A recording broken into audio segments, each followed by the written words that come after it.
Ministry of District Administration. Explore your history. Explore your land. Explore your sister islands. And Cayman Airways. Call them on 949-2311 to book your nonstop flights to Los Angeles and Panama. And Digicel, Cayman's bigger, better network. Oh, I think they're doing a great job. A lot of them are. Good afternoon, Dwayne. How are you? Not too bad, sir. Ladies and gentlemen, Radio Cayman's Talk Today with Sterling Dwayne Ebanks. But I do have some questions.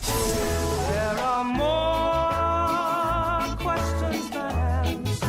Radio Cayman's Talk Today. If you're ready to talk, we're willing to listen. Well, I really enjoy this program today. Cayman Islands' foremost listeners participation program. May God bless every person.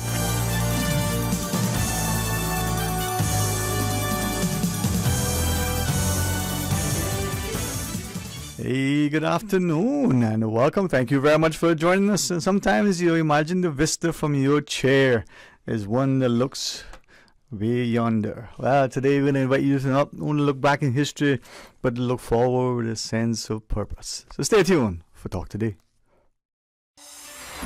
Radio Cayman's Talk Today, the Cayman Islands' foremost listeners participation program.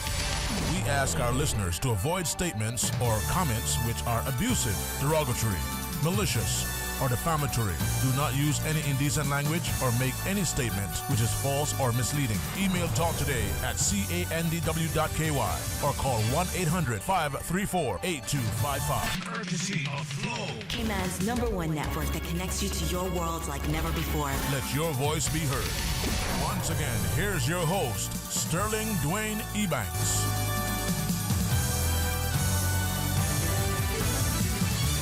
Hey, good afternoon. Welcome. Thank you for joining us, and thanks too for this opportunity to once again sit and facilitate as I welcome Mr. Loxley Banks and Miss Susie Soda to our studio. Miss Susie, good afternoon to you, Mom. How are you today? I'm great. I'm so glad to be here, Sterling. It's been a while since I've seen you looking so amazing. Dapper. I'm saying I'm looking good. I hope it's our advice from the Cayman Heart Fund. It's good advice. It's good people in your life. It's good food on the table. It's good company in your chair. It's all wonderful. good. Well, Mr. Loxley? Yep, it's a great day. You guys are a great Be day. alive. And I get to sit often with Mr. Loxley and sit next to him and be reminded that where we are, what we enjoy, who we are, it's not only because of the deliberate consciousness, the service and sacrifice of, our forefathers, Mr. Loxley. It's a reminder that it's incumbent upon us to stand in the gap, and not only to respect and remember our history, but to be ever respectful of the people we are. Well, I said if we don't know where we came from or know about our past, the future is going to be pretty tough to plot. If you don't know where you're going, the road will take you there. Huh? Yes. And that's the thing with our seafarers. I often reflect on the research. I think Ray Banker doesn't refer to it as such, but that's what it is. They involve consciousness of looking at our people from the historical record, the written and the oral, and to recognize that our people come from good stock. I'm convinced that the explorers of centuries past stumbled upon a small place that was semi-inhabited, by people who came from, further afield in the Caribbean and found their way here. And that practice, a couple of centuries later, is something that we did it in reverse as we went, looking for the turtles, as we built the homes, quote unquote, all over the waters, as we understood the importance of not just being a society that existed by subsistence, but a society that was willing to serve and sacrifice for the future. Well, hard work built it. Hard work indeed. Consciousness. Miss Usador, if I might, there are many who look at you and would immediately assume, well, you've been here, like many of us, for generations, right? You have adopted and been adopted. 61? Yep. 61 years. Yep. Is that how old she is? No, 1961. 61, okay. Yeah. Is that 61 years? I think he's looking at you and thinking, oh, she looks like she's 61. 16 maybe? Not really. We started, Sunday was Seaman Sunday, And I want to thank Seaman Sunday, Denniston Tibbetts, and Meryl Worms for talking about our launch for the book. They've been both involved, and I've been involved with them, helping them with this wonderful celebration, worldwide celebration of seamen. I think that's incredible. I think they even celebrated it in England. I think so. Well, it's a universal. I saw it on TV, on BBC. Yeah, they celebrated it, so that's wonderful. And the church is here. I know that it's a Catholic. St. Vincent du Pré, is it? That is the That's a saint? Catholic of Catholicism origin. But I said, well, the Baptists could celebrate it, so I know that our church did it up at Pedro. I know that several other churches, I think it's good all the churches get involved. But the Seaman's Prayer, though, as Ms. Souza referenced the churches, the Seaman's Prayer immediately, Ms. Loxton, comes to mind. And that notion that for many of the seafarers, they're like the soldier. They were very prayerful. They understood not just the consequence of their daily lives, but the importance of their maker. If you go to sea, you were a Christian. You were, how do you say it? You were a believer. See you, Nick. Ms. Loxton? Yeah, well, I think that, if we look back at the practice of our forefathers, and this was, on all the oceans of the world, they carried their faith with them, and they demonstrated it many times. I mean, when there was a lot of activity out along the Nicaraguan coast with the turtlers trying to fishing for turtle, Sunday, they all of the bigger boats gathered at a certain place that they would gather every Sunday, and they tied up next to each other, and they had worship service. And I recall, I'm not sure how old I was, like probably maybe 3 or 4, 5 years old, talking to my dad because I know it's about going to church. And I asked him out to see what. He told me, well, son, I carry my Bible with me, and Sunday especially, I'm reading that. So they carried their faith with them, and I mean, if you look back at the history, you can see how the kind of role that it played. Yeah. Well, also joining Mr. Loxton, Ms. Souza, is Jerris Miller. Hey, good afternoon, man. If no one didn't know you from north side of a Miller, now they do. Yeah, they do. Our chairman and our boss, and I'm so glad to see him. How are you, sir? Good afternoon to you. Then thank you for having us on the program. Yeah. Well, a lot to talk about, and with what Loxley was saying, if you go to sea, you believe in God. You might know it before you go. You might not. The first time you get out there and the weather is taking advantage of you, everybody prays. Everybody prays. Okay. And that happens quite often. Almost every time. But it's not only the individual. I don't want to say the man, because we have some then as now, incredible women who were to sea as well. But their families at home are in constant prayer for their provision, their protection, and their passage. And I think that sort of resonates with their cultural ethos. I grew up with a shortwave radio tuned to the ship channel constantly for my whole life growing up. Because my father was a sea captain. So we listened to all the ships talking to each other and stuff out there. I mean, in rough weather particularly, you really paid attention. And if you go to sea, you're going to find rough weather, and rough weather going to remind you who's in charge, who you are, and who's in control. Correct. Well, when we come back from our quick break here, let's talk about not just that history. Let's talk about the recent publication and the impending launch. Let's look at it from a perspective that it's not just about celebrating who we are, but an invitation to all and sundry alike to join, to unite our hands and hearts, to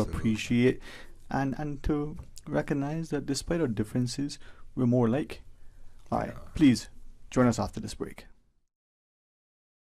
It's a 24-karat summer with Digicel. In honor of our first truly COVID-free summer, Digicel is giving away $24,000. Be one of 10 to win $2,400 this July. For a chance to win, all you have to do is switch to Digicel, activate a Prime bundle, or simply pay your bill on time. It's that easy. It takes 2 minutes to get $2,400 richer. Make the choice to win today and visit a Digicel store near you.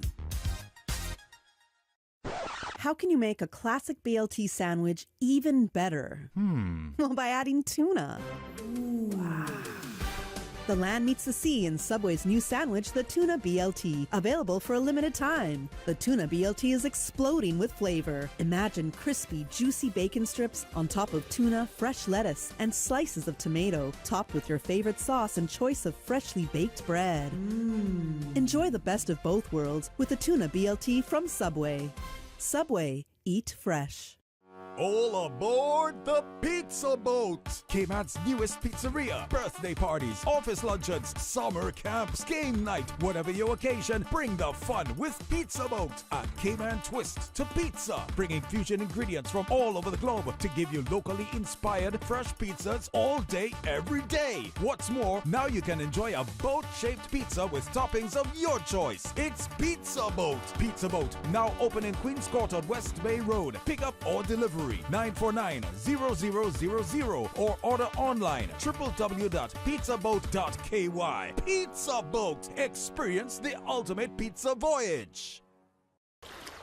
Wouldn't it have been grand if you had purchased land 30 years ago? It may not be 2020, but a perfect vision has never been more clear. Cayman Brac and Little Cayman, poised for growth with an eye on the future. Your land, your history, your future. Discover all that our sister islands have to offer. Talk today. But I do have some questions. Talk today. Cayman Islands' foremost listeners participation program. Talk today. Because there are more questions than answers. What the public is saying. Waiting to take your calls right now. Sterling Dwayne Ebanks.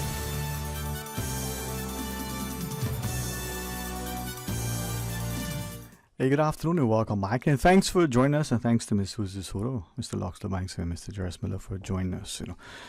I was looking at sort of the last few weeks, Ms. Susie, and as we were planning today's discussion, and increasingly the more you learn and hear and come to appreciate about who we are, the more you want to know. That is so true.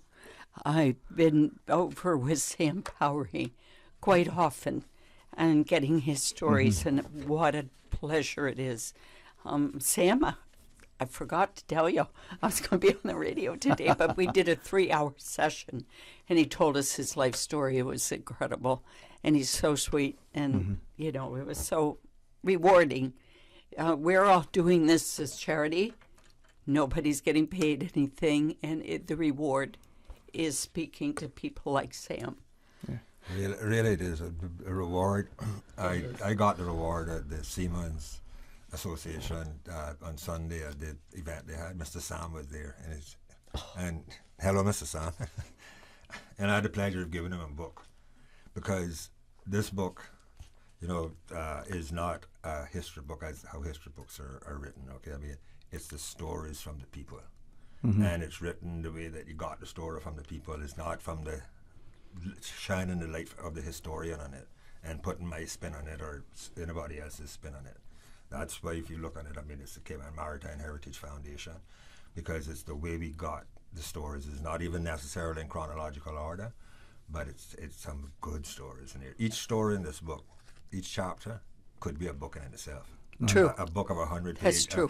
A book of 100 pages. I mean, editing it down to 300 pages was a tremendous amount of work. Well, I think it's just a microscopic record of our maritime heritage, and mainly the turtlers and the schooners. I mean, our maritime heritage is spread over a vast, over all the oceans. People have no idea what happened with the turtlers. And I want them to get this book to see the bravery of these amazing men. It's incredible how they would go out, and 3 men would go to a quay on a catboat. And then the catboats and how important they were, and the building of the catboat to fit into the schooners, the building of the schooners, the amazing number of schooners that were built here. I know Jairus said, I think it's over 300 schooners were built between 1903 and 1953, but registered 283 schooners were registered, but they didn't register all of them. They were too busy building them and going out to sea. Mm-hmm. But they were built with love, and they built the schooner so the catboat would fit in, and they built the catboats so the turtles would fit in. And it's amazing. And this history and the care and the love and the suffering that went through. I mean, they were out on these quays sometimes 5-6 months, and they had all they took: coffee, flour, sugar, cornmeal, water, Johnny cake. So, and then the 2 men would fit 2 fishermen usually, and then the cook. But they had to take the sticks to build their hut because it wasn't dry land. They were on the quays. And they built cook room. They built cook room, and then they built a shed to stay in, right? Yeah, but you had to transport all that stuff over there. Yeah. And sometimes when you went back to pick these guys up, there's nothing. I mean, it's during the hurricane season every year. Those guys were over there. And they'd say, leave us here another month. And they would get left maybe 1 or 2 months until the 3 of them agreed to come back. Well, usually until they made a good catch. But yeah, the cooks were mentioned, and many times these cooks that was cooking was 13, 14-year-old young men. And there's so many stories about these young fellas trying to cook meals because when these guys came back in from the reefs from tending the nets, they were hungry, and I had Captain Ori, and there was 2 other gentlemen. One of them from the East End many years ago. I had them right in the studio, and they told a story. They said they'd come back in from fishing, and they'd take their clothes off and hang it up somewhere where it could dry. Next morning, same clothes, they take off the line, and the words they used, he said sometimes they were stiff as a 2x4, and they had to jump into them and go back out. Amazing. They were tough people. Tough. And I wonder, Mr. Jairus, sometimes if you wouldn't mind sort of, we're close in age. And yet we didn't experience that firsthand, but we might remember, like one of my most vivid memories, what is now the government dock in the Sound. Going down to the store, getting the provisions, loading it in. You had to crawl. You actually, when we were young, you actually had to crawl there. You Yeah. had one in the Georgetown Harbour still. It weren't being used, but the remnants were there. I mean, I can remember that pretty clearly. Well, I can remember the turtles coming off the boat into the market. Out there where Mr. Henry Bush and them used to do the butchering and stuff. I remember that. But I can and the stories that I've heard. I mean, you didn't live it, but you lived it from the stories from my uncles and from just they were all the men on our side participated in it. I mean, people like Mr. Clinton Whitaker that we talked about in the book. He didn't even know that he was mentioned in National Geographic in 1948. We did some research and found it, and had a little quote from him and stuff. And he's still alive today. So it's such a rich history. Bringing it a little bit to today, and we're while we're doing the launch at the Turtle Center. when the Turtle Centre, what's now the Turtle Centre, was mariculture, it was formed, it was mariculture, it was a commercial operation. The scientists actually tried that. If you read the history books about it, a history book about it, there's a book written on it in Key West, and it didn't work. And the people in Key West told them about the Caymanians, and that they knew everything about everything about turtles. And they came here, and in the North Sound, that's why it became successful. There was no other expertise available in the world that they could, but it was it was well known, especially in areas like Key West and Tampa, how good these people that we write about were with turtles. I got a gentleman works with me, Mr. Anglin, who started turtling at 13, just like Mac. Yes, Mac. Okay, Mr. Mac. Everybody knows Mr. Mac, and I mean he's nobody's been steeped in understanding turtles the way that he does, man. I mean, that he he's lived it. Oh yeah. Well, I want to. Oh, sorry. I there's- want to thank. Do you mind? I want to thank Jerris and Loxley in 1999. This one has had this in his soul, and the passion that has carried on. I'm not sure how many years it is now, from 24 years. And if it weren't for Jerris and his passion and his drive and his frustration and his work and his, I should say tears, but I'm sure there were heart tears, because, and it's been a real journey, and I have to say I've appreciated it, and we've had words for a lot, but it was only words to get this done. And I want to thank you, Jerris. I want to thank you for giving me the opportunity to do this. And Loxley, you were there in 1999 as well. Yeah, well, that's when we formed the Maritime Heritage Founders. The Catboat Club, we formed in 98, yeah. And that's when we did the Tradition Monument. So that was in 2004 we did that. That was 2004, but you'll probably remember the event that was the impetus for me to form the Catboat Club. In like 95, 96. West Bay's Heritage Day, before it was part of the way it is now and stuff. I brought a catboat, Ockerville catboat.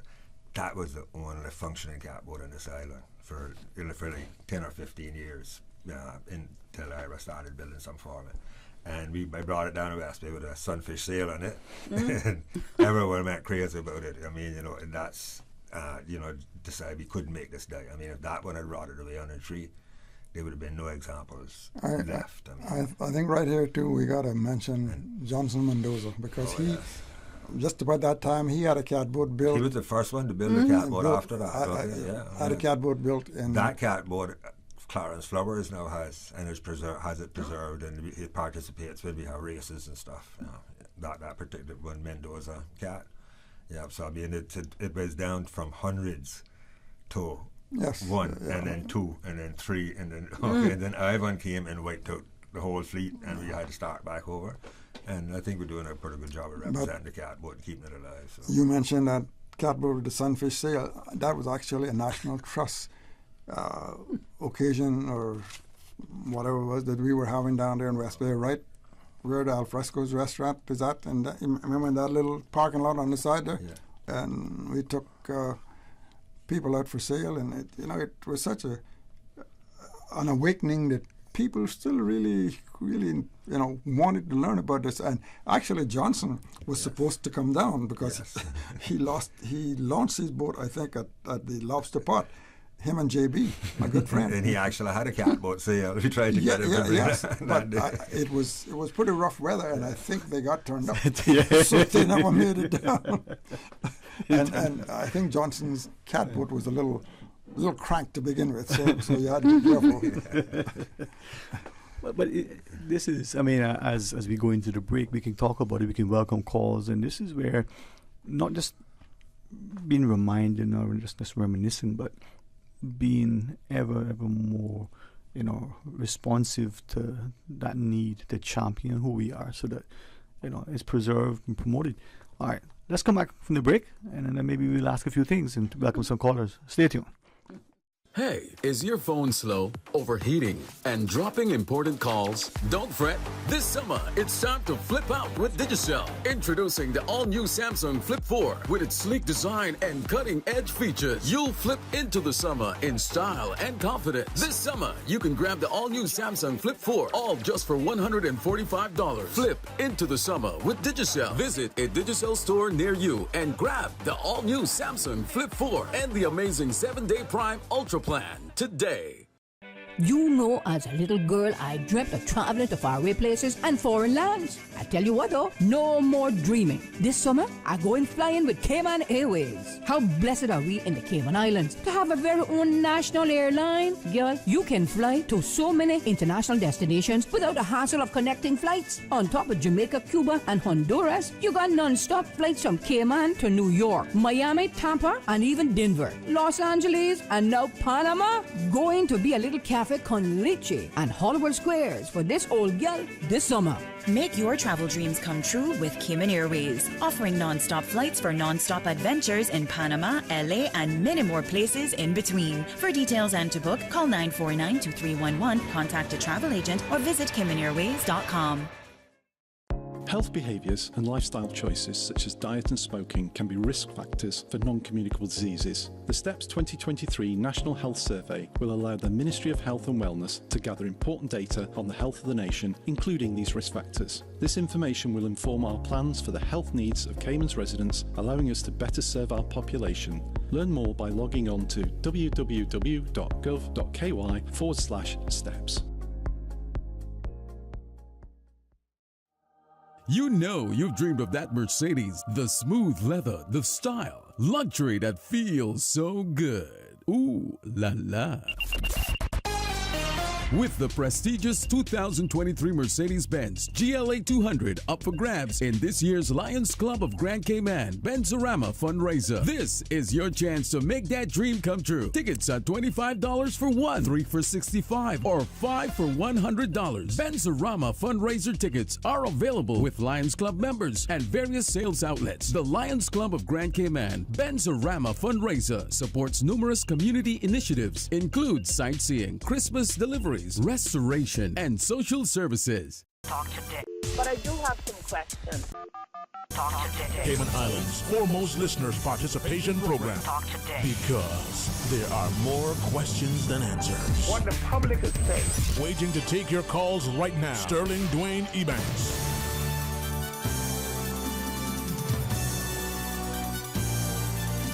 Hey, good afternoon and welcome back. And as we talk about the history of turtle schooners and the turtlers and the schooners and the good company of Miss Susie Soto, Mr. Locke Banks, and Mr. Jarvis Miller. Mr. Jarvis, if I can maybe just pivot to you.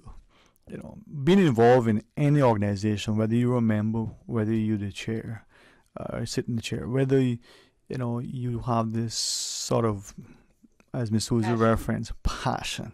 Right? Passion. That can take you far, but without, the other stuff, it may only get you to the door. Yeah, you have to treat a charity like a business. Because if you're broke, you can't help anybody, and you have to really pay attention to the business, to the business side of a charity.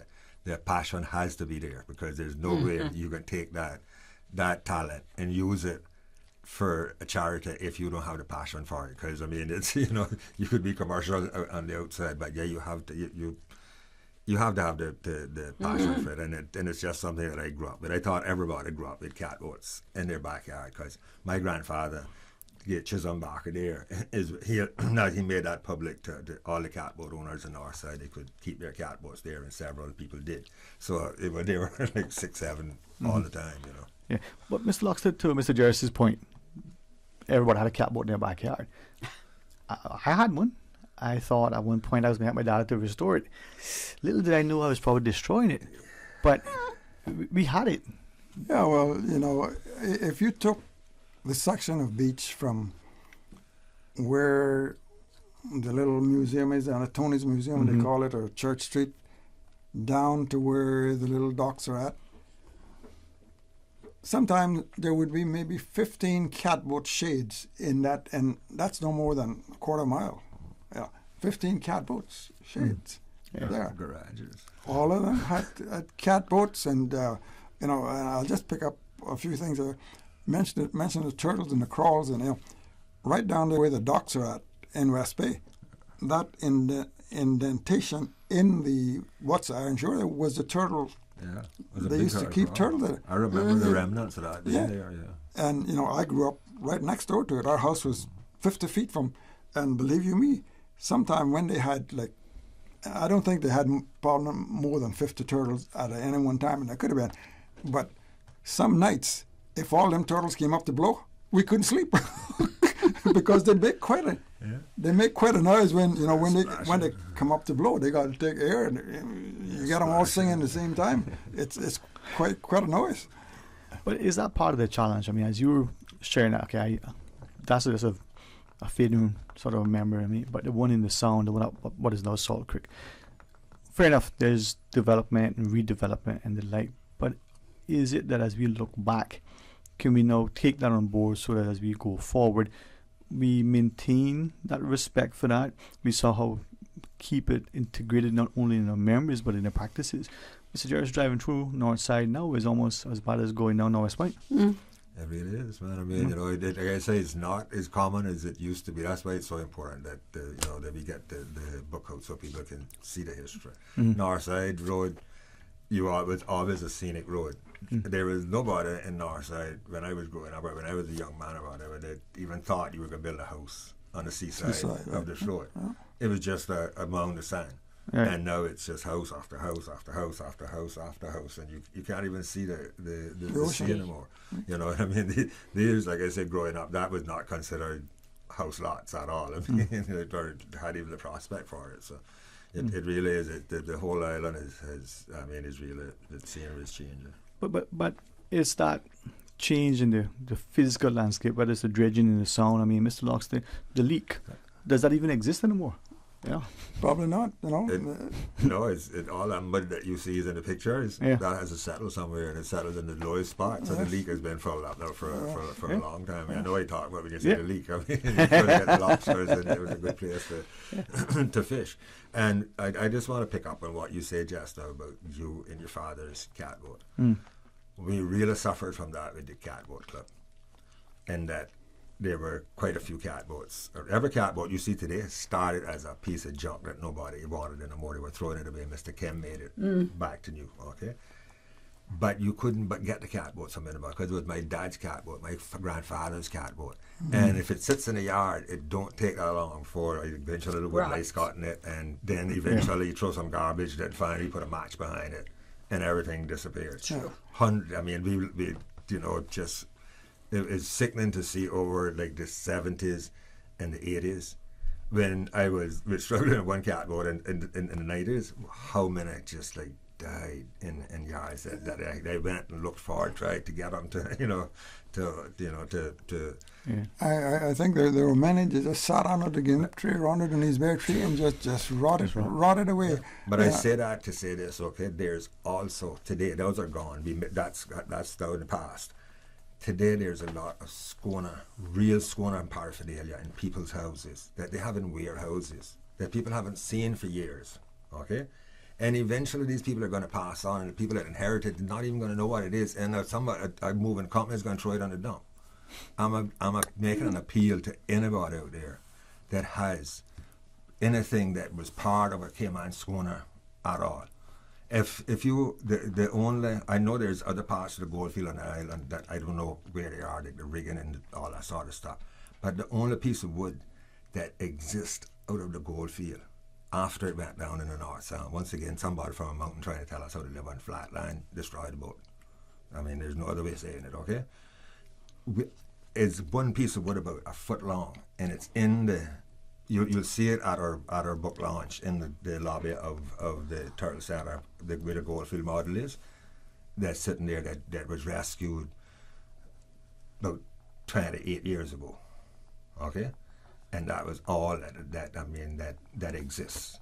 I know that there's blocks and tackles and all that was part of their sails and all that somewhere on this island squirrel. Half model even. Okay, there's hundreds of half models. I mean, literally hundreds.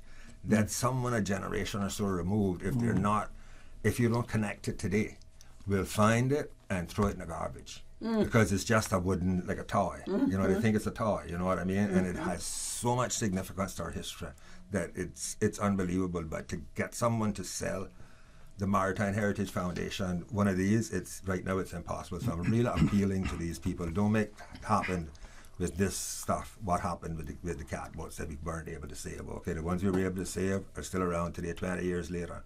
I can do the same thing with the stuff that you have, the half models, and you'll get full credit for it in our museum. You have a little museum downstairs there. We curate things at this time. It's not a public museum per se, but it's where we curate our stuff that we collect, and you can go in and have a look at it. You know. So. I think you mentioned the half models. Folks out there who may not have heard that word before, but these were 18 inches, 30 inches. I don't think there was any of them more than 30 inches. Yeah, 30 inches long. That was models of what the big ships were going to look like. Half models, and there was no computer graphics or anything for them builders to go by. They had to take that model and scale it up to an 80-foot schooner or a 120-foot schooner. And, you know, the registry only go back to 1902, I think. That is the ship registry. But that's where the 300 versus Susie's number of 283. I keep telling her, no, I have written records of over 350 schooners built in the because prior to that, the registry being there was schooners being built on this island, and it's over a 75-year period. I think if Sue can bring up that image of the E.A. Henning that was built in 1884. Yeah. 1884. Those of you on YouTube looking at what we're saying here. Do you see what I'm saying? And just for perspective, that's like in the middle of the heyday of the building. Between 1850 and 1925, that 75-year period, I can give you names of over 350 schooners. Do the arithmetic. That's amazing. That's 4 per year for 75 years. Yeah. What an industry we had going. And we just threw it away. And you know, that schooner, what we just mentioned, the E.A. Henning, was built right at the junction of West Bay Road and Powell Smith Drive by the Henning Cemetery. Yep. Now, I think if you look at and maybe you could pull it up there, it looks just like it might have been a a V bottom boat. It wasn't the typical schooner, but because to launch, the schooner I think was probably about 80 feet long. To launch a craft that size right at where Alfresco's restaurant is in West Bay, you know, it's quite a treat. But it also speaks to the community involvement, right? Because what you share with me, Mr. Loxley, is not just the construction with the people and the materials, but the launch from the rope being made to the bamboo rollers being cut, to the coordinated effort, Mr. Jers. It's an industry, the boat building industry. It doesn't matter if you're a computer whiz. It doesn't matter if all you can do is use a paintbrush. It doesn't matter if all you can do is pound cotton into a crack. Yeah.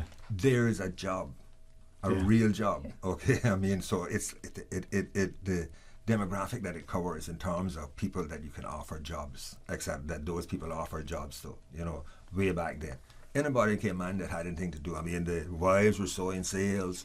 There, you know, were certain people were doing the rigging, you know, etc. You know, in order for the industry to work. But in today's day, that's $1 billion industry. Okay, because there's just so much like electronics and all that are involved in boats that, you know, like that. And a boat like the Goldfield is if you coming off the slips, is a $2 million boat today.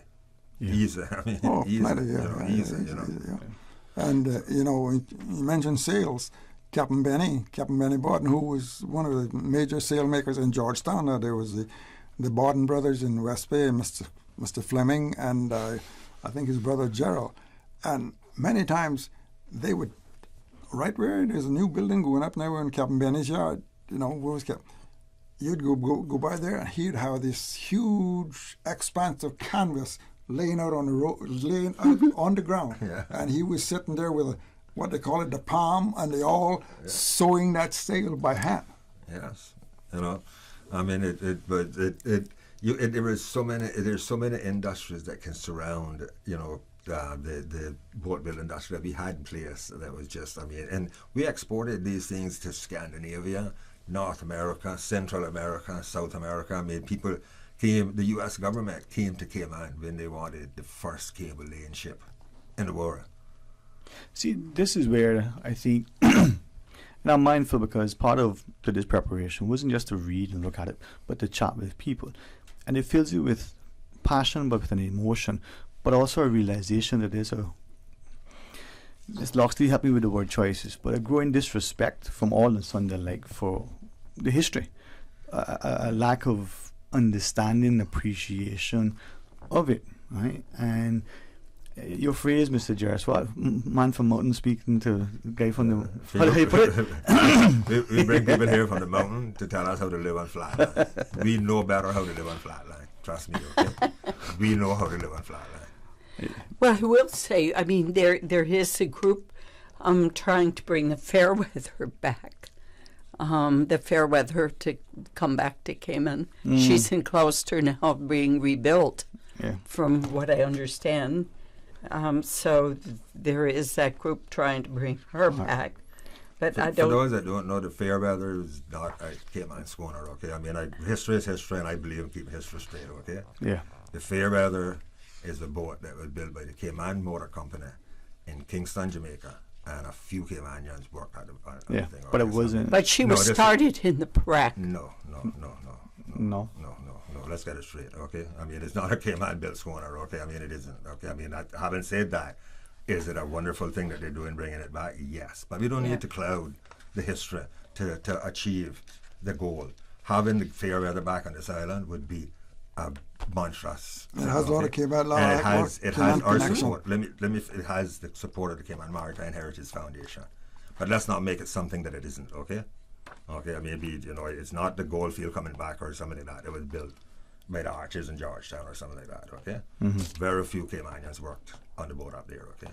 I mean, and I keep hearing people saying things that I know from the research I've done, okay? About the history of the boat, so. Is this part of, well, let's pick it up after the break, but thanks, Mr. Jarvis. Join us after.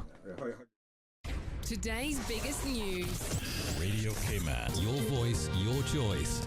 Local, regional, international. This is Headlines from Radio Cayman's newsroom.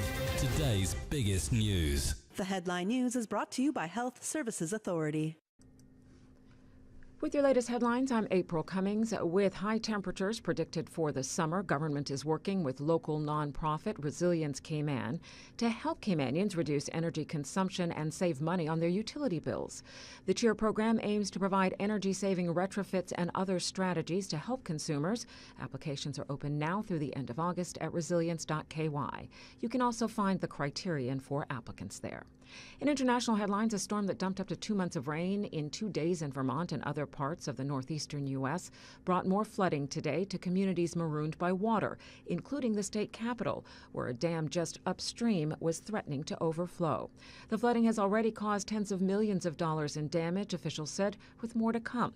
If water pours over the dam on the Winooski River that flows through Montpelier, it could surge through downtown blocks where floods were already waist high. Vermont Governor Phil Scott says floodwaters continue to rise in some places, like the capital city, and have surpassed the levels seen during Tropical Storm Irene. Irene killed 6 people in Vermont in August 2011, washing homes off their foundations and damaging or destroying more than 200 bridges and 500 miles of highway. More rain is forecast for Thursday and Friday. Bank of America will reimburse customers more than $100 million and pay $150 million in fines for double-dipping on overdraft fees, withholding reward bonuses on credit cards, and opening accounts without consumer consent. Combined, it is one of the highest financial penalties in years against Bank of America, which has largely spent the last 15 years trying to clean up its reputation and market itself to the public as a bank focused on financial health and not on overdraft fee income and financial trickery. BOA must refund $100 million to consumers, pay $90 million in penalties to the Consumer Financial Protection Bureau, and $60 million to the Office of the Comptroller of Currency. Those are your headlines. I'm April Minks. for the latest in news and information. Follow Radio Cayman on social media, Facebook, Instagram, Twitter. Download the Radio Cayman app or log on to our website, radiocayman.gov.ky. The headline news are brought to you by Health Services Authority. It's one of the best moments of your life when you welcome your baby into the world. The HSA's experienced women's health and maternity team provides the highest quality of care throughout your pregnancy and delivery.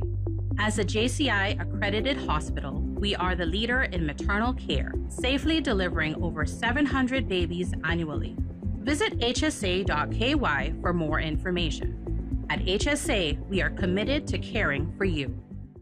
Radio Cayman is pleased to feature this special Sister Islands historical vignette brought to you by the Ministry of District Administration and Lands. Explore your history, explore your land, explore your Sister Islands. As fate would have it, the early educational efforts of the islands were fostered on occasion by the arrival of shipwrecked seamen. The Sister Islands were no different, with the wreck of a mariner named Johnson whose ship wrecked on Cayman Brac in 1863. Johnson would start a school which serviced not only children but adults too.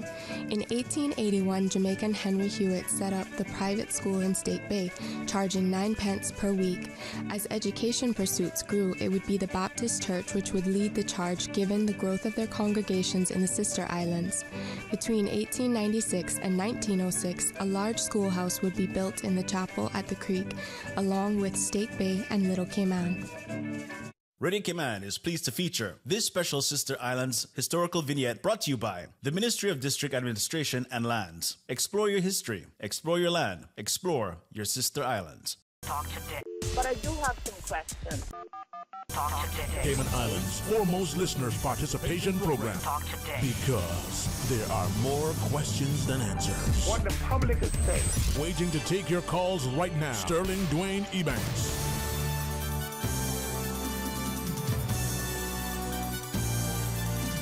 Hey, good afternoon. Welcome back. Thanks to Mr. Jerris Miller. Thanks to particularly to Ms. Susan Soda and Mr. Loxley Banks for joining us.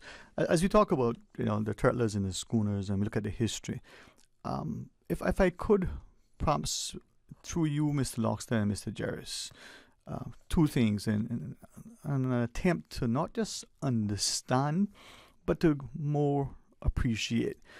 Ms. Loxley, you were talking about the E.A. Henning. Now, for those who are on YouTube, is that Miss Susan? They can see the images at some point up there. Now, built in 1884. If he doesn't mind, he's a gentleman that I think not only has great intellect, but has an industrious, Mr. Joel Walton, probably one of the most gifted people we know, whether he's in the farm or whether he's at the boardroom and chairing. And he epitomizes the Caymanian work ethic, the integrity. So at the helm of the Maritime Authority, their history is there. They had a wonderful event at the National Gallery. But Ms. Loxley, you and Ms. Jerris were sharing that we can even go back sooner. And Jerris, you said, for a short period of less than 100 years, we got 4 schooners, every year being built. Someone's doing 75 years between 1850 and 1925. Right. That beer that catches the gold field at the end of it, so that's not the end of it, okay? Right. You've got over 300 and do the arithmetic, that's more than 4 a year for every single year. Right. So this schooner, the EA, the Henning, Miss Loxley, looking at it, just the fact that we still got a photograph that preserves it, it's a majestic vessel. Yeah, well, and I understand that it was built from actually a wreck. That's how they got the wood to build it. Now, and if you look at that, a schooner, you can see it was. They actually, I guess, was built for freight. They wanted to carry stuff in that, and the picture there, we believe, was in the Isle of Pines. We think that's where it was taken. I think I see Mr. Phil in the corner there, sir. Well, he's probably not touched in that coconut tree you see poking up. I think that's in there. In the back there. But it was built by Hooper Henning, who actually was my great grandfather, and his son Samuel Henning. Right, like I say, right there in West Bay, right at the junction of Powell Smith Road and West Bay Road. And a strong. You know what's sad is that every district I've identified where schooners were built on this island. Every spot has concrete on it today, except the Miller's boatyard, whereas the Bow Miller Beach is in Northside. Now we've formed that behind the graveyard in Northside. Yeah. That's the only place that don't have concrete. Well, there's 106 feet there on the beach in West Bay too, right where this boat was built. That nothing will ever be built on it because the old folks, they said, we oftentimes think, could they see what was going to happen to Cayman, 100 years down the way, because they left it in their will never to leave the family control before 100 years after eternity. No. Not long enough. So, Mr. Jarvis, with that kind of vision, right? If we look at you, we see an aspiring naval architect looking at the vessel, right? And it's something with a sailboat, if I can call that a sailboat. That's a sailboat. There's something about it that speaks to my soul.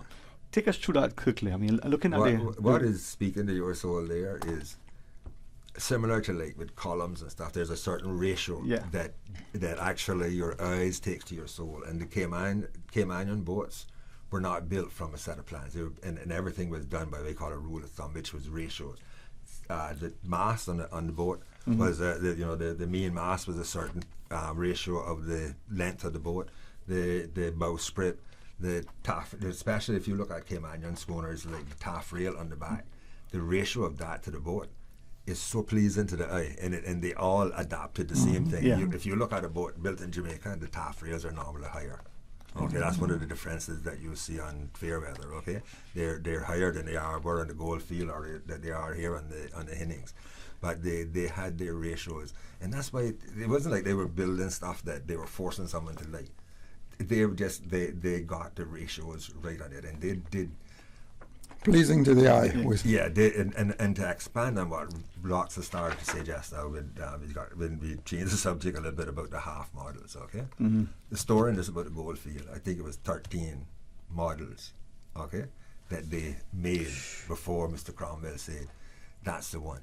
Because if you were, like the Arches boat shop, they had models all over the walls. You come in, you might like the bow of this boat, but you want the star, or you love the star in this one, but after the blue nose, well, you want the bow off of this one over here. And they just go make another model for you. And well, that's not quite what they go make another model. Okay, till finally. And this is the scale.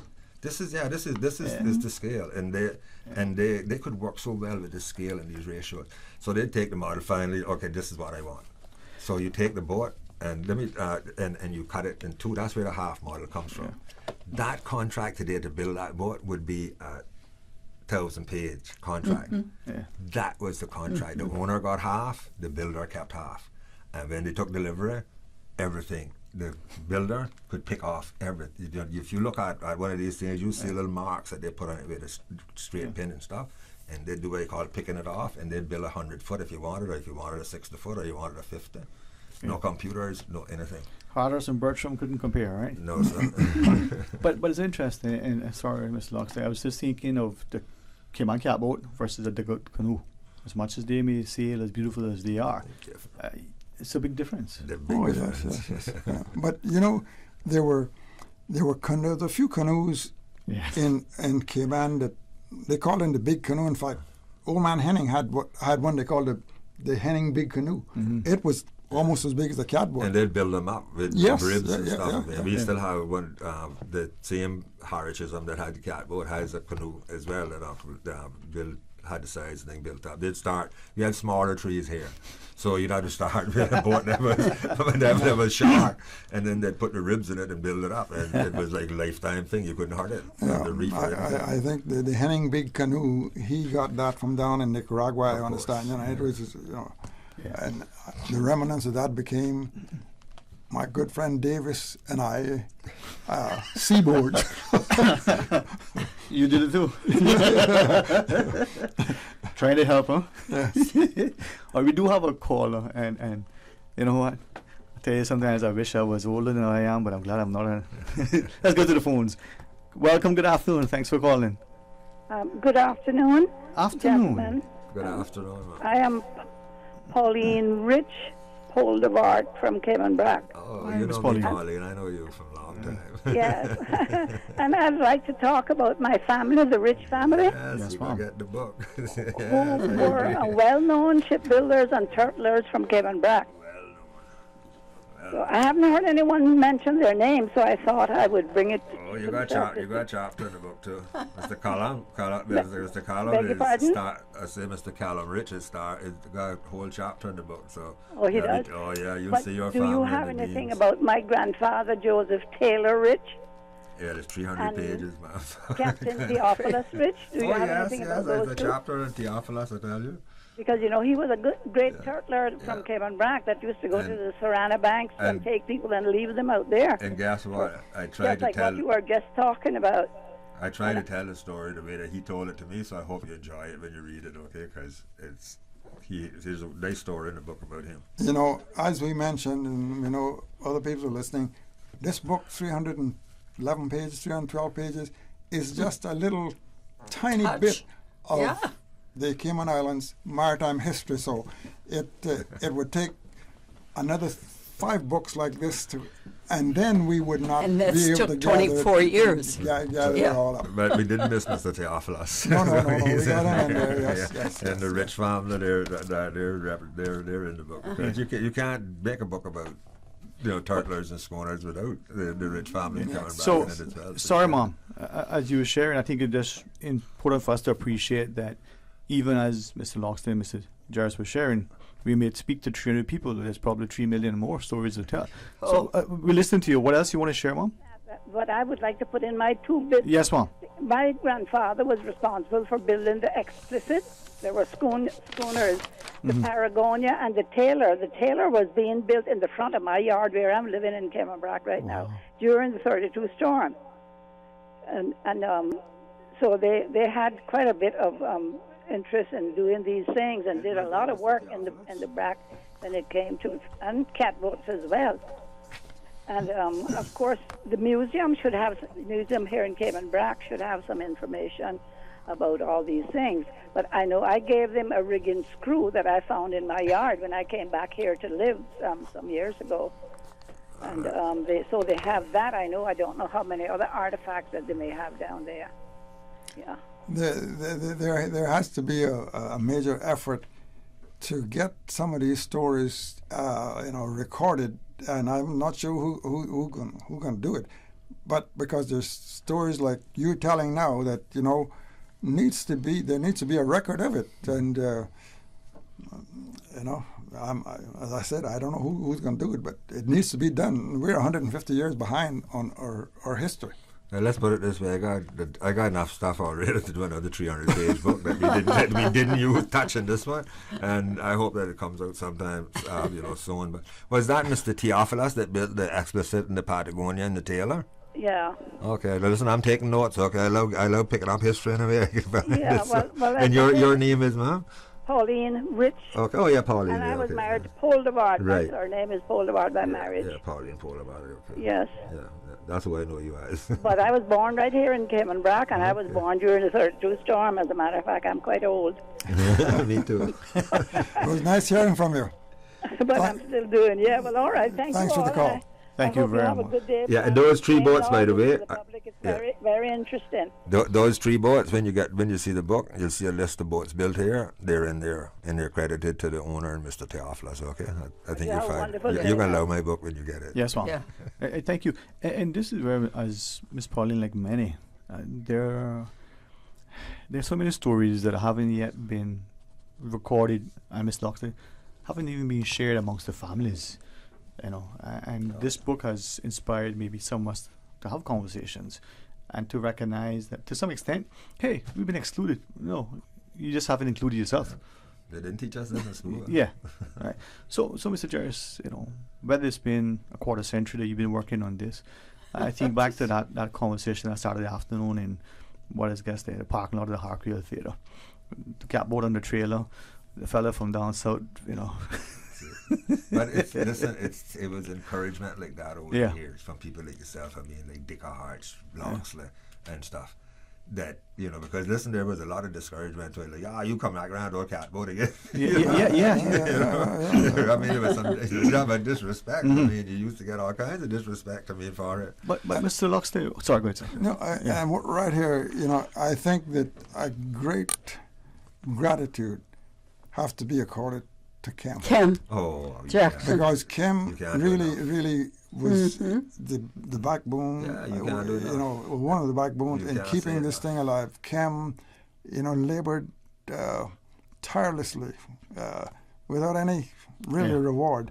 A catboat would drop apart and rot in 2 years. Rebuilding He'd been doing it for 20 odd years, and everyone you see, would not exist. It would not exist. These were the cut off catboats, derelict stuff, you know, that, and he keeps them kept them looking like brand new. Yeah. But I'm glad you referenced, because I was going to say that too, but also to the late David Foster. Remember the meetings we were having in the early days upstairs? Yes. And I went came, David Foster's let us have the boardroom. Yeah, upstairs. After I went and we got the clubhouse built back, and David Foster goes by way beyond that. Well, coming from this to get the Catboat Club together, Yeah. I talked to Mr. Aaron. I got 5 people that was willing to pay to buy a catboat. David Foster, Captain Eldon Cornell, John Stafford, Butterfield Bank, and C&B. He built Captain Eldon's for him. He built Black Cat. He got halfway through John Stafford's, and Mr. Stafford finished it. Beautiful boat out there. Yeah. Unfortunately, it became a restaurant monument, and just 2 months ago, the restaurant owner, rather than calling us and saying, listen, we got throw this, it took a bulldozer and bulldozed it out. The ribs were still there, the keel was still there, because it was all pop nut stuff, and just like threw it away. I mean, this is someone that runs around here touting, supporting Cayman history and all, you know, and the environment and all that sort of stuff. Just not even a telephone call. I mean, and Kim, you and Kim went to schools. You went to the schools and talked about the catboats, all of you. You know, trying to get Kim took a lot of young people out, a lot of you all did. I know, the king of Sweden, okay, Mr. Kim. In the story that Mr. Kim told you about, he got like in the middle of the North Sound, there was all these other little sailboats that they flittering around. Like, why are they sailing plastic So there boats? has been renewed interest. When you have the wooden boat. And they got up closer to Boat Bikini, he said, well, sorry, you know, tell me when you turn around. I mean, you know, he says, keep sailing, young man. Keep sailing, young man. Well, you know, another name I think I'd like to get in here is Captain Crosby. True. Know, and Captain Crosby, he's still building. I'm not sure. And when it came to race, you acclimatize something, you could be Crosby. Okay, I mean, I tried. No. I sit and quiet, but Mr. Loxley, my last day, my daddy and Mr. Weston up in the sound. So I got to defend him. I want to you too, but you can't be Crosby. I like I say, you lose more than you really. You know what my dad would say, you know how Mr. Crosby got the name See Her Go, right? Yeah. Because every time he'd be stealing my father, they'd be up here and say, See Her Go. Let me try to catch him. Yeah, but no, your dad knows you. No, I just tease. And listen, we had hundreds of people like your dad that could go out there and make us all look, you know, all look like just. But they did it, right? Like your father and others, and you know, Miss Locke said, this is, from what you said earlier, we grew up with this, and maybe we took it for granted. Just like you say, you and Mr. Davis try to help. I try to do the same thing, right? Without knowing, believing that it, because a boat like a woman, if you don't pay attention to it, you lose it, right? Sorry, just kidding. No, but you have to love it. Well, like I say, even the derelict parts of it, you could have gotten just the free. A lot of these, all we got was the free, because.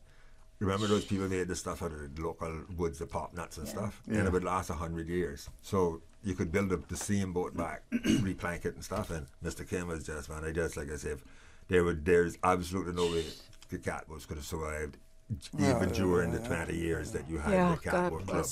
Because if you just put it in the yard, it's going 2 years. Okay, we have the only one that's been built in the last 30 years was built about 6 years ago, and it's rotted out already. You know that because that's the one that's in the and that we're getting rid of repair in the But clubhouse now. it's interesting, and as we take the call, I mean, you mentioned Mr. Stafford earlier, and fiddlesticks come to mind, right? That's what. Yeah, and you look at that boat, and then you look at some of the others, as much as they were similar. There's something distinct about the Cayman catboat. Oh yeah. And Mr. Jarvis, I had a good time meeting you, my dad, out on the boat on many occasions. That's right? one of my favorite pictures, alright. I've been looking back at you guys. It's just something about it, and it whether it's the King of Sweden or whether it's the former governors who've gone. I would venture to say I've seen a lot of different types of boats than most people have. Over my lifetime. Yeah. There's nothing like the Cadillac ride you get in a catboat. It's totally different than it's a boat with a keel, not hobby horse, and it's no man, a catboat is a totally different ride. Respectfully, join me as we take these couple of callers quickly. Sure. Hey, welcome, good afternoon, thanks for being a part of our discussion. Hi, good afternoon. Good afternoon. Hi, I just wanted to also, I missed the earlier 5 or 10 minutes of the show, but I thought I have to come on and mention Captain Crosby because... Oh, yes. We just did, yes. I know Jarvis and Lockley as well, but just to say that not only did he restore the catboat that Clarence Flowers now has and loves, but he's in the process of restoring another catboat. He's building again. And he has it restored, and his son Danny is putting a beautiful painting on it of Crosby feeding the stingrays, because of course we all know that Crosby was one of the key pioneers in Stingray City. He actually put it together.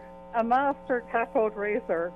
So anything anybody wants to know about catboats, Crosby, I think, has a wealth of information, and it might be useful to have him on sometime, Please tell him hello for me, okay? We love Crosby, okay? No, we've had him on. Yeah. We've had him here a few times in the past. And we were just talking about him while you were waiting on the phone, without even knowing that you were on the phone. We were just mentioning him because he has been like a man. Yeah, man. Thank you. Good catboat sailor. He's 92 years of age, and I say this for all Caymanians to pay attention to this.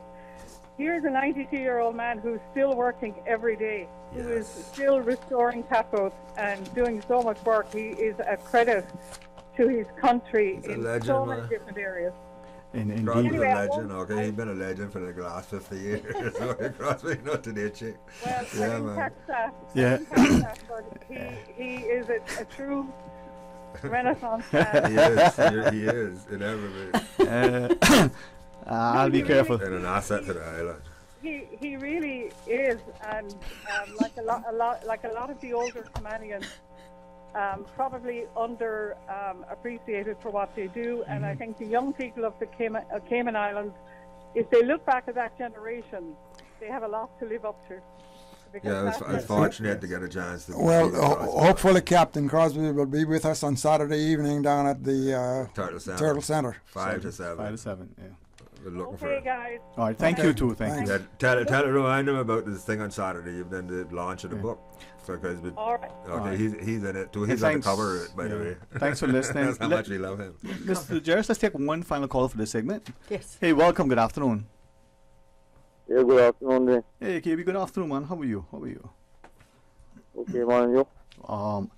Man, I'm in excellent company. I mean, you look around the table. We have a beautiful starlet sitting next to us, and two knights, who are part of the round table, man. Okay. And good afternoon to you guys too, Dwayne. Yes, good sir. Afternoon. Good afternoon. Thanks for calling. Good afternoon to you all also. So concerning the Seafarers Association. Seafarers?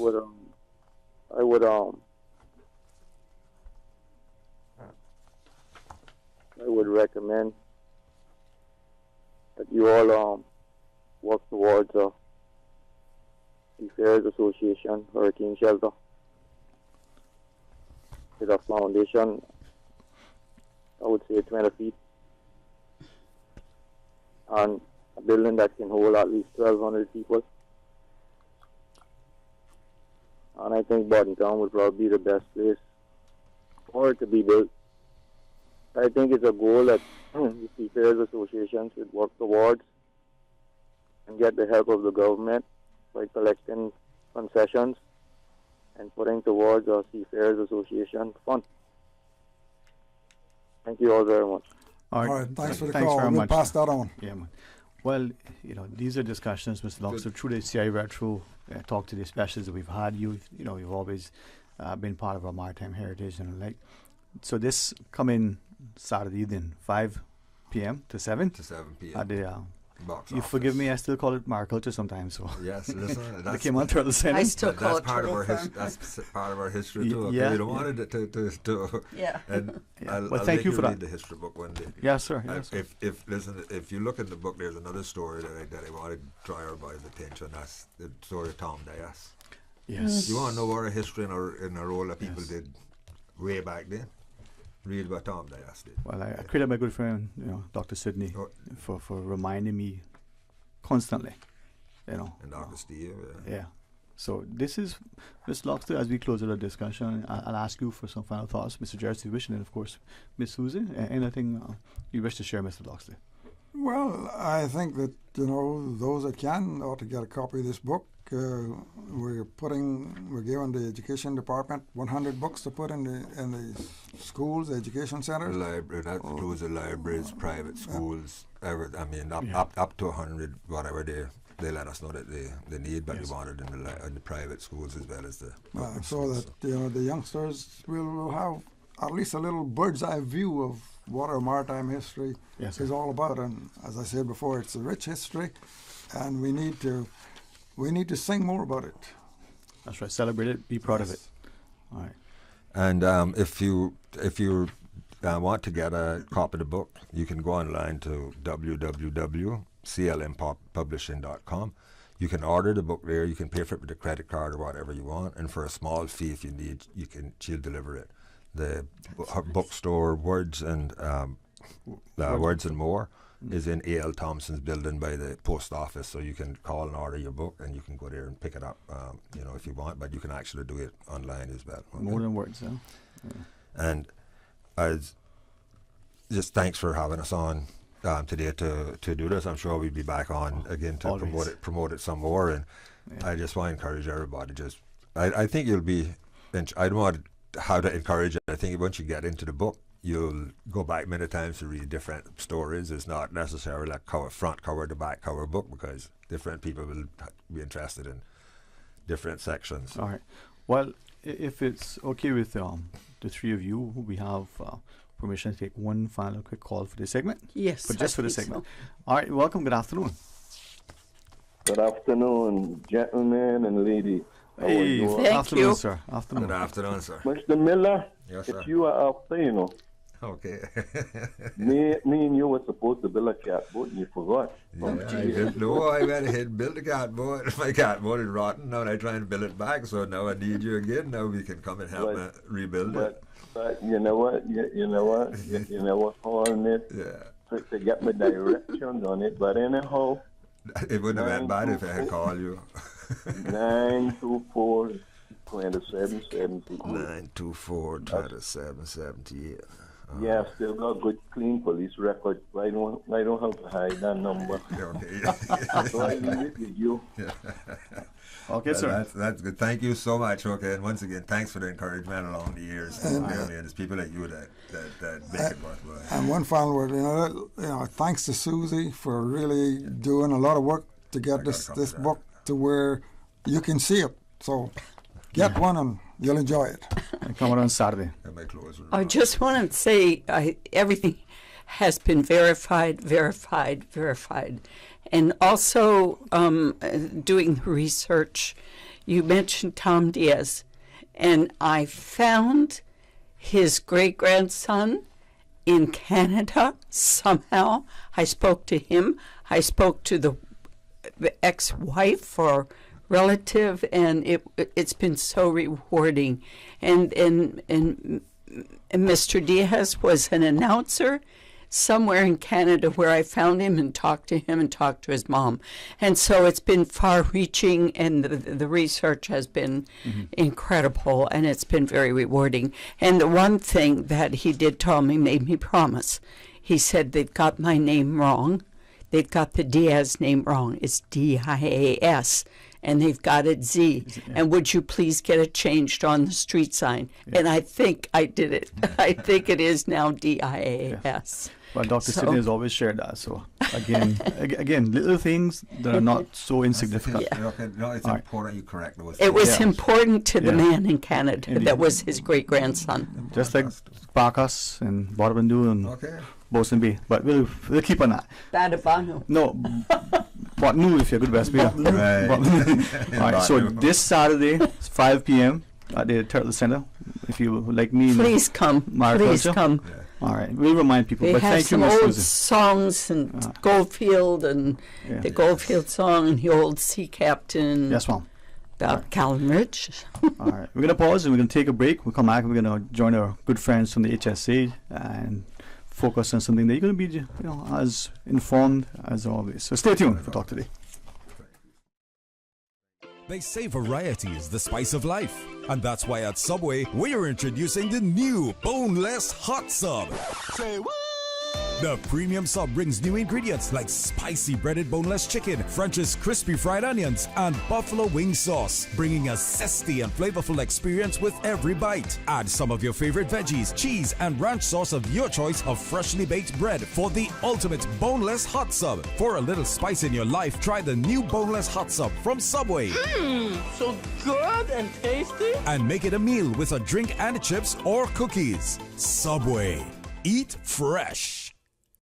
You know, as a little girl, I dreamt of traveling to faraway places and foreign lands. I tell you what though, no more dreaming. This summer, I going flying with Cayman Airways. How blessed are we in the Cayman Islands to have a very own national airline. Girl, you can fly to so many international destinations without the hassle of connecting flights. On top of Jamaica, Cuba, and Honduras, you got non-stop flights from Cayman to New York, Miami, Tampa, and even Denver, Los Angeles, and now Panama. Going to be a little cafe con leche and Hollywood Squares for this old gal this summer.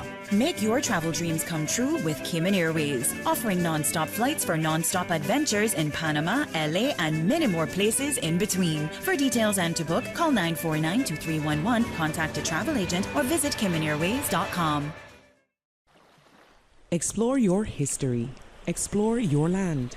Explore your sister islands, the ultimate staycation experience. Your culture, your freedom, the land that time forgot isn't gone. It's your sister islands. Discover all that our sister islands have to offer.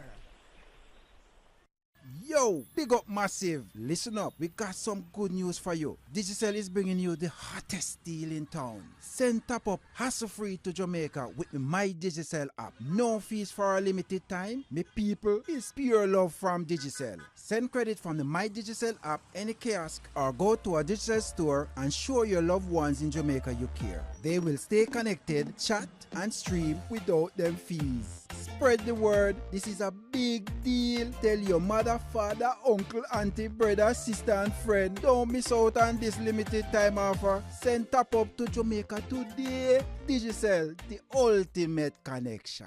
Terms and conditions apply. Visit Digicel's website or contact customer support for more info. The 2023 Household Budget Survey is currently being conducted by the Economics and Statistics Office. The data collected from the survey will determine the items and the dollar value of these items that are included in the new Consumer Price Index basket of consumer goods and services for the Cayman Islands. Trained interviewers with identification cards from the ESO will visit 2,400 randomly selected households across all districts. The Household Budget Survey will run for 1 year, ending February 2024. Approximately 200 households will be interviewed each month. The interviews are confidential in accordance with a Statistics Act. No individual data will be published or disclosed. Survey data are exempt from Freedom of Information requests. For further information on any aspect of the Household Budget Survey, please contact the ESO hotline at 516-3329. 89.9 Radio Cayman helps you to weather the storm during this hurricane season. One of the most crucial elements of hurricane preparedness is storm awareness. During the season, it is of utmost importance to pay attention to the latest local weather forecasts, as hurricanes do not suddenly form or strike. There are various methods of advanced notification. Utilizing such may be the difference between a favorable outcome and disaster. Both television and radio serve as excellent mediums with up-to-the-minute storm path information in the wake of a hurricane. Another method of tracking a hurricane may be only arm's length away. Your smartphone or tablet can be your most valuable tool before, during, and after a storm, providing countless numbers of apps with crucial hurricane information. Many apps allow you to track storms with moving radar and satellite imagery, plus offer alerts, current conditions, forecasts, advisories, and even video. This hurricane preparedness tip was brought to you by your community radio station, Radio Cayman 89.9 FM. Talk today. But I do have some questions. Talk today. Cayman Islands' foremost listeners participation program. Talk today. Because there are more questions than answers. What the public is saying. Waiting to take your calls right now. Sterling Dwayne Ebanks.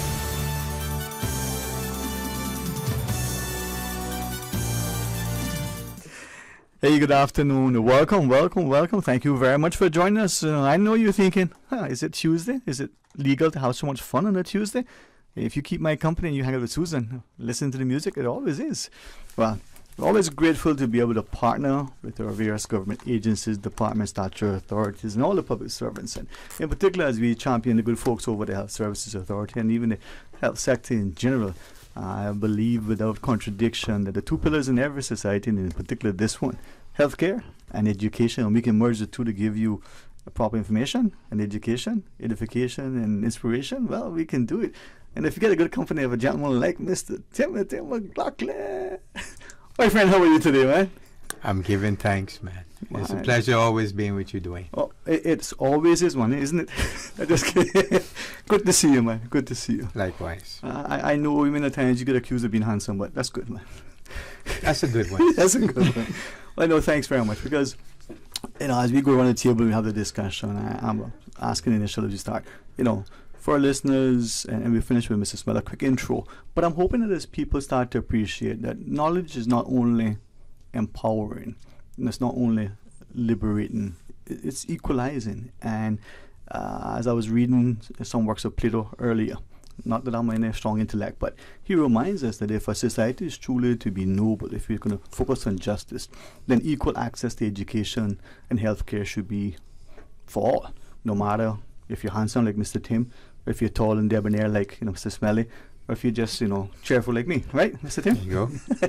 So, Mr. McLaughlin, would you set the stage and do two things? Quick intro, and then we go around the table, clockwise, and then we'll come back to why we're here.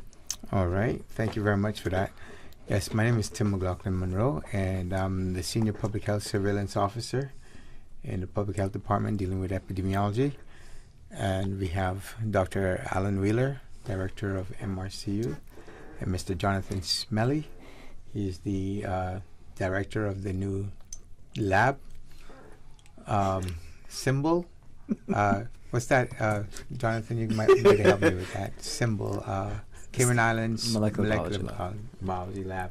Yeah. And they've been doing a great job there with us. Yeah, and today we're here to talk a bit about mosquito-borne diseases because we do have the vector. Mm-hmm. And that's why the three of us are here. In particular, diseases, or in particular, we're going to talk about dengue. Because there is a surge of dengue right now in some parts of our region. Yeah. Well, not the Caribbean region, but in the Central American region, we're seeing an upsurge. And, we're no longer the place time forgot. So Cayman Islands is a major hub in the Northwest Caribbean region.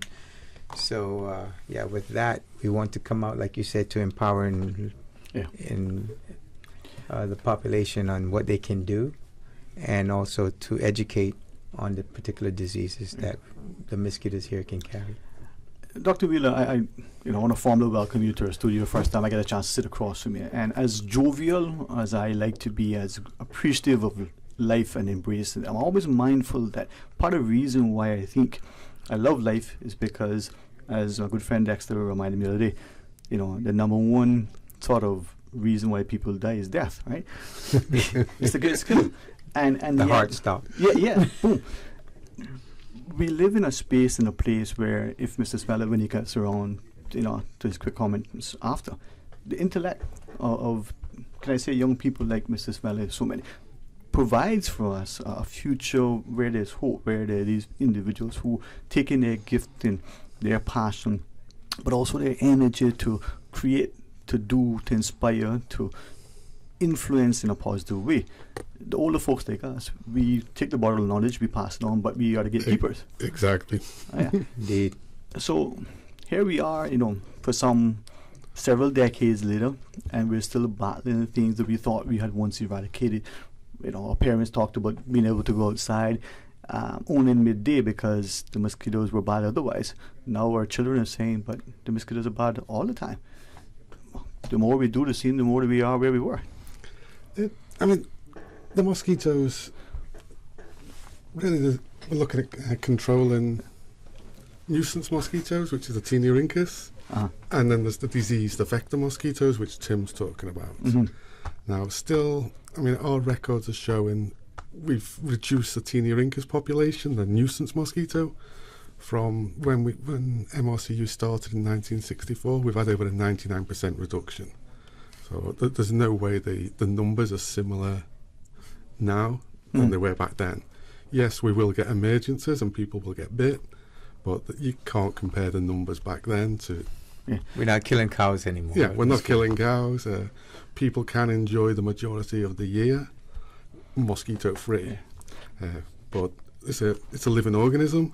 When the conditions are wrong, when tides are high or high rainfall, mosquitoes are going to emerge, and they're always going to emerge. And this is where I think the anecdotal versus the evidence-based sort of approach, but also when we can have a chat. And I really welcome the candid discussion, and we champion certain things, we challenge. But Mr. Smelly, from your perspective, the very first time I got to form an interview to all of our passing conversations, you bring something to the table that is inspiring, that makes us appreciate that the studiousness of our children or even ourselves in the early days can lead to something that's more than just academic or more than just a passing interest. It can actually contribute significantly to a body of knowledge, but the people's welfare. Tangible contribution. Mr. Tim, thank you. Tangibly contribute.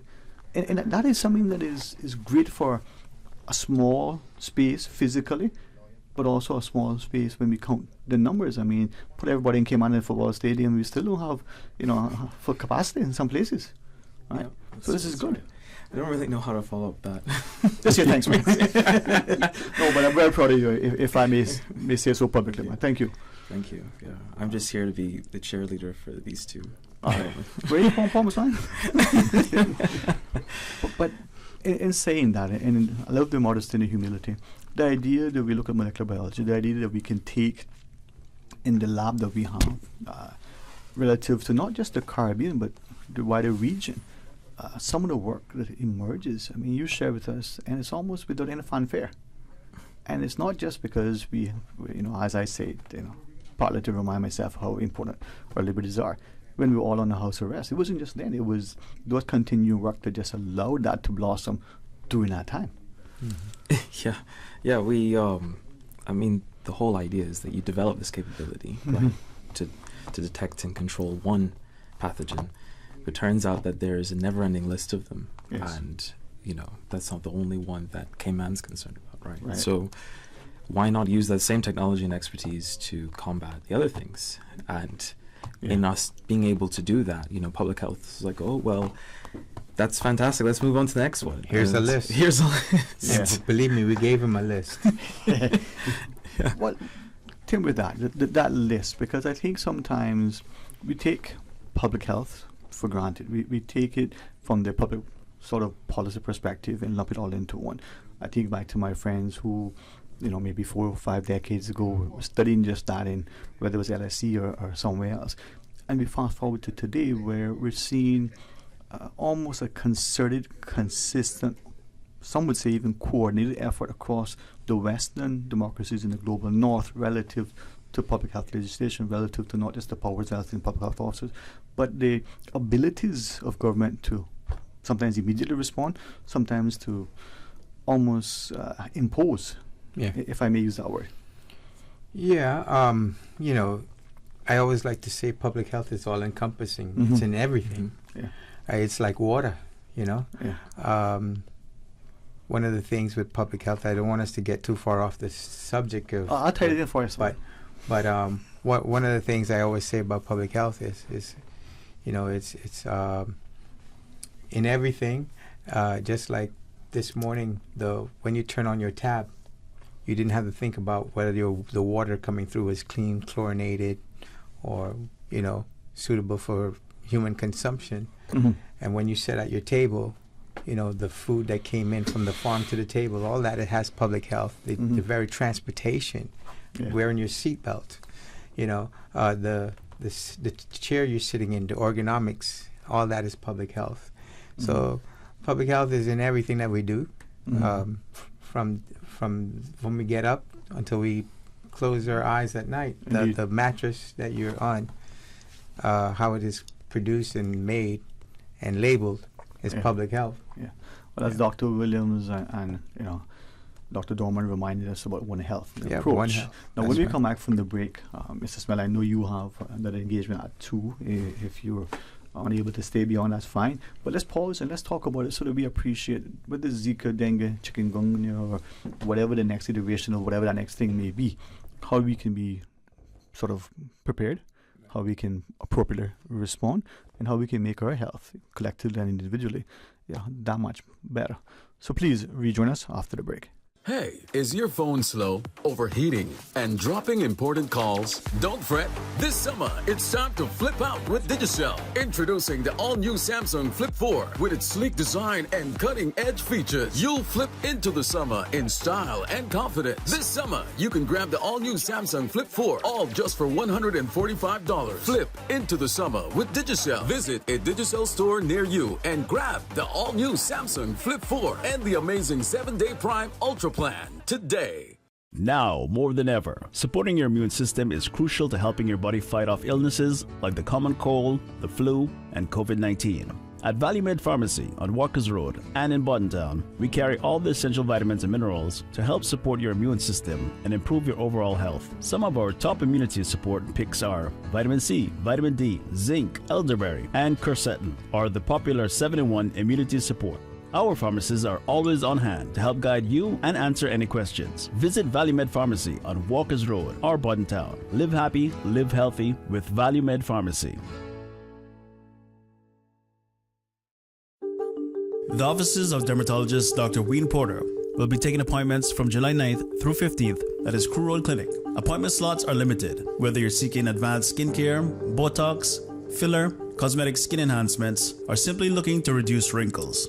Dr. Porter offers a full-service dermatology and dermatological surgery practice. For more information, email dr.porterkiman@gmail.com or call 946-9020 to book your appointment today. That is 946-9020. You know, as a little girl, I dreamt of traveling to faraway places and foreign lands. I tell you what though, no more dreaming. This summer, I'm going flying with Cayman Airways. How blessed are we in the Cayman Islands to have a very own national airline? Girl, you can fly to so many international destinations without the hassle of connecting flights. On top of Jamaica, Cuba, and Honduras, you got non-stop flights from Cayman to New York, Miami, Tampa, and even Denver, Los Angeles, and now Panama. Going to be a little cafe con leche and Hollywood Squares for this old girl this summer.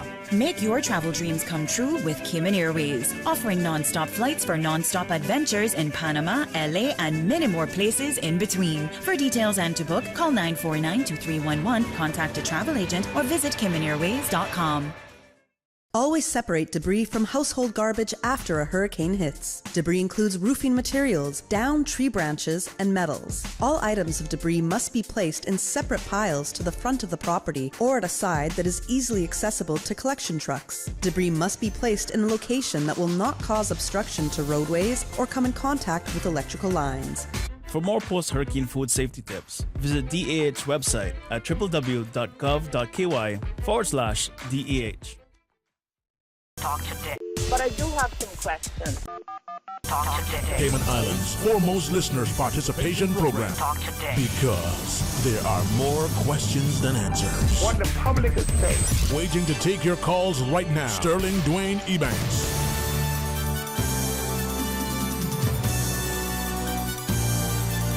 Hey, good afternoon. Welcome back, and thanks to the Health Services Authority for this, continued partnership. Usually on the Tuesdays in this time slot, together with Mr. Tim McLaughlin-Monroe, Dr. Alan Wheeler, and Mr. Jonathan Smelly.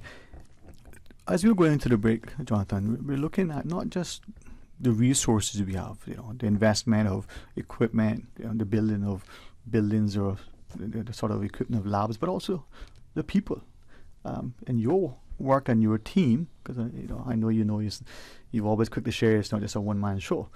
That's right. But it's invaluable, and it's not just a time turnaround, it's the thing next door as opposed to something that is being sent elsewhere, no matter how good, no matter where.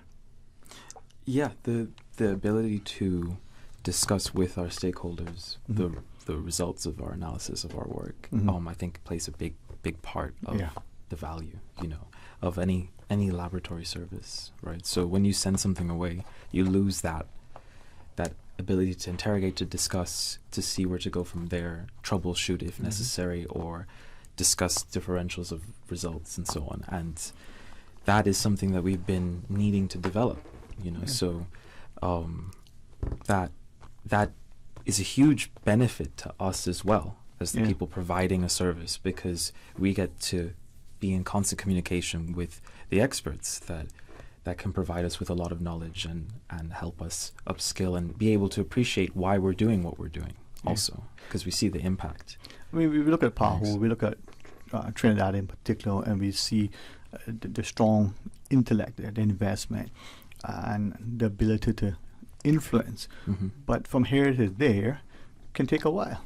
And there can be things that not only lost in translation, but can be lost in shipment. Absolutely. Right? Compromise, right? Yeah, so what you're actually alluding to is shipment of specimens that we would use, like a person coming in, we suspecting of dengue or any of the mosquito diseases. We have to naturally just draw blood and have that. Even that had to be packaged by a person that was certified in the lab, right? A certain way it has to be packaged, has to be kept cool, etc. And sometimes we would lose some of our specimens, lost because of leakage or out of temperature, or somebody couldn't pick them up on time or something like that. So now to have a lab here in Cayman where we can actually get results within 24 to 48 hours instead of 24 to 48 hours just to deliver it to the lab is a big game changer for us. And it also allows for Dr. Wheeler to more efficiently send out his guys to the houses or the areas where we would alert him in public health, because we're not Cayman Islands is not we're not endemic for any mosquito-borne disease. And partly because of the close working relationship that we have with MRCU and the lab, where as we are notified, as we have a suspected case, we automatically let them know where that person live or work, so that they can do what is called enhance, because they're doing it all year round, killing mosquitoes. So it's an enhancement of their duties. Yeah. Yeah. We also change the way we operate once we've got a suspected case of dengue. We'll go from controlling the larvae to controlling the adults. But before Jonathan's lab, the way it used to work is we'd be notified by public health of a potential case of dengue. So we'd go out and we'd do our work, and then we'd have to keep doing it until we got either a confirmation of a disease or a negative. We would keep there for the whole 2-week period, carrying out extra work. Now, when there's one case, the first case on the island, that's not a problem. But once you get your first confirmed case in the past, we then get multiple suspected cases all over the island, and we just can't keep up with the amount of work that was needed then. Now that we've got this lab, we're able to quickly figure out what is a dengue case and what is not a dengue case, and focus effectively our operations at that point. So in other words, you save resources and manpower. We do our job more effectively as well, once we're able to focus on exactly what's the dengue cases. Targeted response. Yeah, absolutely. So, just having symbol there, the molecular biological lab, is invaluable. I like your acronym. Well, it's his acronym. Cayman Islands Molecular Biology Lab. Yeah. Go ahead, Jonathan. No, I was just saying thanks. and with that, as you describe the work of your lab, I mean, those who can appreciate its importance, we see it for the effective targeted response. But for you and your team, what else and how else does that impact our public health, our safety and well-being? For the other things that we want to be doing, right? Yeah, I mean, arboviruses are just one category of things that we're looking to help public health with, which are viruses that are transmitted by arthropods as a vector. Basically, right? Mosquitoes essentially. Ticks as well. Not cephalopods. No. Okay. Let's check. Ticks, sandflies, and mosquitoes. Right. Yeah. And so, there's West Nile, there's yellow fever as well. And the other categories of work with respiratory viruses, I'm sure all of know of people who are ill and they're COVID negative. They're ill with something, right? And there are dozens of respiratory viruses out there. Adenovirus, parainfluenza, RSV. Influenza itself. Yeah, human metapneumovirus, goes on, different types of influenza. It goes on and on. So we're looking to help with the routine testing for those things as well. Because with viral respiratory infections, there's not necessarily a lot you can do clinically, depending on which one's infecting. But it's very important from a public health perspective because the public health burden can be significant depending on the population that it's infecting. Children, the RSV, or the elderly can cause mortality in some cases, and adenovirus also. So from that perspective, we would want to help public health in seeing what is it that is making people ill, because we know it's something. It's just that we haven't been testing for it because either it's too expensive to send it away, or it takes too long to get a result, and the way the result comes back is not necessarily helpful to public health. So that's another major area of interest. GI as well, noroviruses, so many things, salmonella, Shigella, E. coli, all of those. We're looking to do that too. And I think this is where it speaks to a maturing democracy, that its resources are able to be more immediately impactful and responsive to its populace because of something that we don't have to speculate, we can deal with it. I'm very grateful, Mr. Smeller, you've granted a few more minutes of your time. When we come back, though, we'll ask about some of the things, and perhaps Dr. Wheeler speak to some of the issues at hand. I mean, we're going into the summer. It's going to be, according to the weather bulletin, a bit wet at times. We should be heading into the main rainy season soon. Let's have a chat and see, whether I need to go to me or not. Continuing. All right. Join us after the news. Today's biggest news. Radio Cayman, your voice, your choice. Local, regional, international. This is Headlines from Radio Cayman's newsroom. Today's biggest news. With your latest headlines, I'm April Cummings. Leader of the opposition, the Honourable Roy McTaggart, and Member of Parliament Joey Hughes say they've had a productive meeting with the Commissioner of Police about increased crime in the islands. At the same time, though, they're calling on government to work harder to steer young people away from gangs and criminality. The Leader of the opposition is also urging the Premier to ensure sufficient resources are allocated in the coming budget, not just to fund the kinds of preventative programs, but also to upgrade CCTV and tools to detect boats arriving with illegal drugs, guns, and people. In international headlines, NATO states have said Ukraine can join the military alliance when allies agree and conditions are met, after President Vladimir Zelensky criticized the, quote, absurd delay to accession. In a communique, NATO said it recognized the need to move faster, but would not be drawn on a time frame. Kiev accepts it cannot join NATO while it is at war with Russia, but wants to join as soon as possible after fighting ends. A U.S. grand jury assembled in Georgia is set to consider evidence against ex-President Donald Trump over efforts to overturn the 2020 election. BBC.com says the grand jury based in Atlanta may decide whether Mr. Trump should face criminal charges for trying to overturn his narrow loss in the state. The Republican has denied wrongdoing, calling the case a witch hunt. A federal judge has handed Microsoft a major victory by declining to block its looming $69 billion takeover of video game company Activision Blizzard.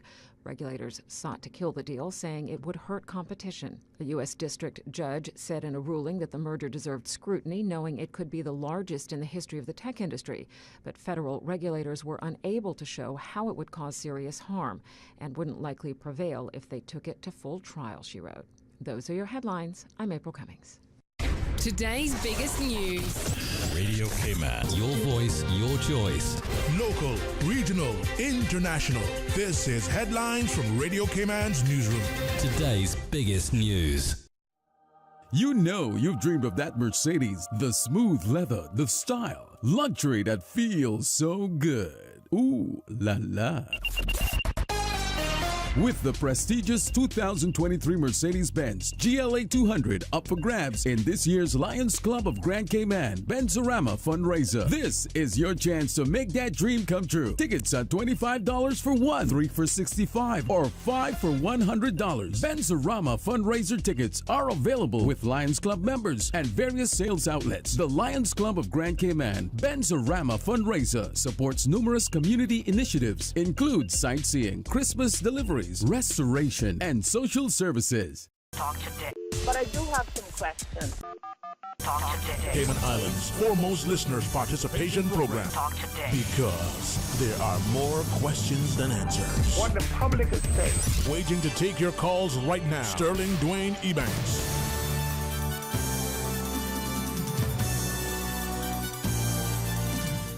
Hey, good afternoon and welcome back. Thanks for joining us. Thanks to Marklon for joining us, Mr. Timmy. Young Timothy. No, I just want to do that. Dr. Wheeler, thank you, and to Mr. Jonathan Smalley. But I want to ask, as we were talking about sort of vector-borne illnesses, and we're looking at, when people hear dengue and Zika, and now, despite the song about chikungunya, we may not appreciate the impact. We may think it's long gone. And Tim, with that, you may say, it's not endemic here, but sometimes it may be concerning because of travel, not just us going places, but people coming here.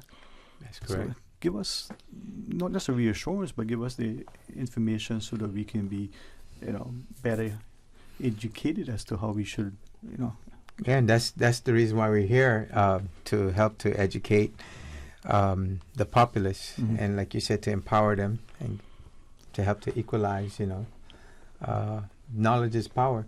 Yeah. And in our region, the Caribbean region, we're not seeing a surge of dengue, chikungunya, or Zika, but we are seeing it in neighboring regions. And like you said, there's a transient population, and then our population, we like to travel as well. So we go places and collect things and come back and share it. Right now in South America, there is a upsurge in dengue, chikungunya, and Zika cases. And we thought that, Zika and chikungunya were gone because it wasn't. Our last case of Zika was in 2017. That was one case. And of course, the outbreak of that had happened the year before in 2016, and we had about 31 confirmed cases, where 6 of those were local and the other 25 were caught. Sorry, 6 were local and the others were 25 were imported. And same thing for chikungunya. That started a year before that in 2015, and we had quite a few cases, well over 40 cases when that came in, and we also saw our last case of that in 2016. But we still have to keep the surveillance ongoing. Yeah. So, Dr. Wheeler, with that, whether it was 10 years ago or longer, we need to be vigilant. We need to be responsive and proactive. If I may ask through you, just talking to people, just generally speaking, they'll say, when I was a boy 100 years ago, mosquitoes would swarm and kill cows, right? Then you maybe hear young children, 5, 15 years old, say, I can't play outside now because the mosquitoes are just as bad as my grandparents said. Statistically, you're saying, no, the numbers are 99% what they were. But the numbers are very different, but the main point here is we're dealing with 2 different types of mosquito. Okay. Now, all the diseases that Tim has mentioned, dengue, Zika, chikungunya, they're all transmitted by the same mosquito. It's called Aedes aegypti. all mosquitoes have different types of life cycles, and Aedes aegypti is what we'd refer to as a domestic mosquito. It's not breeding in the swamp, it's not breeding in fields, it's breeding in man-made containers in and around your house. Man-made containers can be anything from a plant pot to children's toys, could be the guttering on your house. So the odds are, if you're getting bit by this mosquito, it doesn't fly very far. So if you're getting bit by Aedes aegypti mosquitoes, it's your mosquito. It's your mosquito. You've raised it. Okay, so with that, right? Sorry, Mr. McLaughlin. Partly, I think sometimes as people, we draw references, and just like our recollection of a particular movie, we saw it through a particular lens, and that's how we see it. Help us to appreciate, now, to those of us who may say, but wait a minute, I'm outside and it's very breezy. It's, very sunny. I don't remember this. Is it just a incorrect recollection, or is it that, in fact, it's a bit different, that mosquito today, different from the one yesterday? The Aedes aegypti mosquito has not changed. I mean, it might change in terms of its susceptibility to insecticides, but it's still going to have the same biology. It's going to bite the same. It's going to have the same activity. So the mosquitoes aren't changing. Now, when I said Aedes aegypti is the vector of these diseases, there is a potential secondary vector, which is called Aedes albopictus, which we do have in Cayman, but it's a more aggressive biter. But its competency as a vector, its ability to transmit these diseases, isn't as high. So really, when it comes to Aedes aegypti, that's the mosquito we focus on when we're talking about vector-borne disease. We do have Anopheles mosquitoes that can transmit malaria, but I've never seen a case of locally transmitted malaria on the island. Now, statistically, it's good that we keep the data, Mr. McLaughlin, but to what extent then, Dr. Wheeler, when we're looking at maybe what is transpiring within our own region, our neighborhoods around our homes, and our ability to control and raise our own mosquitoes, that susceptibility, as you referenced, to the mosquito now relative to its responsiveness or tolerance for some of the insecticides, it's evolving? Is it adapting? Is it being able to strengthen its immune system, so to speak? Well, what happens with insecticides? Let's say you've got a population of 100 mosquitoes, and you spray insecticides and you kill 99 of those 100. The one that's remaining has offspring that carry that resistance gene. So the more insecticides you use, really, the more selection pressure you're putting on this mosquito population, and the more likely you are to develop resistance. So that is why we use a combination of different control methods. We use different active ingredients. So, for example, if it's chemical control, if we spray one type of chemical once, the next time we'll spray a different type of chemical. We introduce things like physical control. You're all aware of our network of dikes in the swamp. Hatch and strand. Hatch and strand. There's biological control. We have gambusia fish, which were spread across the island many, many years ago. They're endemic now all over the island. So really, there's a lot of different things that can influence the susceptibility of mosquitoes, and that's why we run an integrated control program, different methods, and consistent and concerted effort. So relative to our sort of integrated approach, we see the aerial spraying, we see the trucks, right? Is it whether through law or policy, when we, just for instance, aerial spraying, when we conduct that? We, as an organisation that uses integrated pest management, all our applications are evidence-based.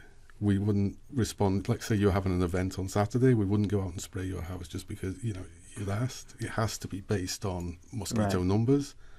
Now, our larvicidin is something that's done in advance of, normally done in advance of heavy rain. In the low season. Yeah, well, we don't seem to have a low season anymore. Like normally by this time of year, we would have done one island-wide residual application. But due to high tides and heavy rain this year, we're now on number 3 already. That's why I made the comment earlier. You mean a continuation? When you said we should be getting into the rainy season, we've already been there. Right. So with that, then let's again just use aerial spraying. Perhaps growing up, we would see during the day or during the night. Is it part of either policy or law that we spray or can't spray? That's do we? based on the activity of the mosquito. So it doesn't matter. There's two things. That there's the activity of the mosquito, and there's also the physics of applying chemical. If it's a hot day and you're spraying by air, the chemical will have evaporated and gone up in the air. Okay. There's also things called thermal inversions, where if the hot air rising from the ground will take your chemical away from your target zone. So there's two reasons, the activity of the mosquito, and mosquitoes do have different activity periods. Aedes aegypti is what we call crepuscular. It'll bite early morning and early evening. Dusk and dawn. Kind of like what the former speaker talked about, the nocturnal activities of our parliamentarians, but we won't talk about that. Dracula, dusk and dawn. We do have, I think, a caller join us, if it's okay with the guest. Let's see what is being shared, and then we can have Mr. Smiley. Yeah. Hey. No, he's going. He's going? All right. Welcome, good afternoon. Good afternoon, Dwayne. Welcome back, man. Good afternoon to you again. Okay. Good afternoon to you guys. All right. Welcome, man. Good afternoon. Good afternoon. Yes. Yeah, well, concerning mosquitoes. I remember when the Pilgrim Holiness Church in Northwest Pine Road, the old church drain, before they knocked it down and built a new one. You remember that church, right? Very much so, yes. Okay, and in the roof of that church was full with rat bats. And we used to play baseball with them, with coconut limbs, dry coconut limbs, killing them. But back then, we really didn't realize the importance of these rat bats. It was really after they knocked down the church and the rat bats had to relocate is when the mosquitoes started coming back in that area of Northwest Point and in West Bay.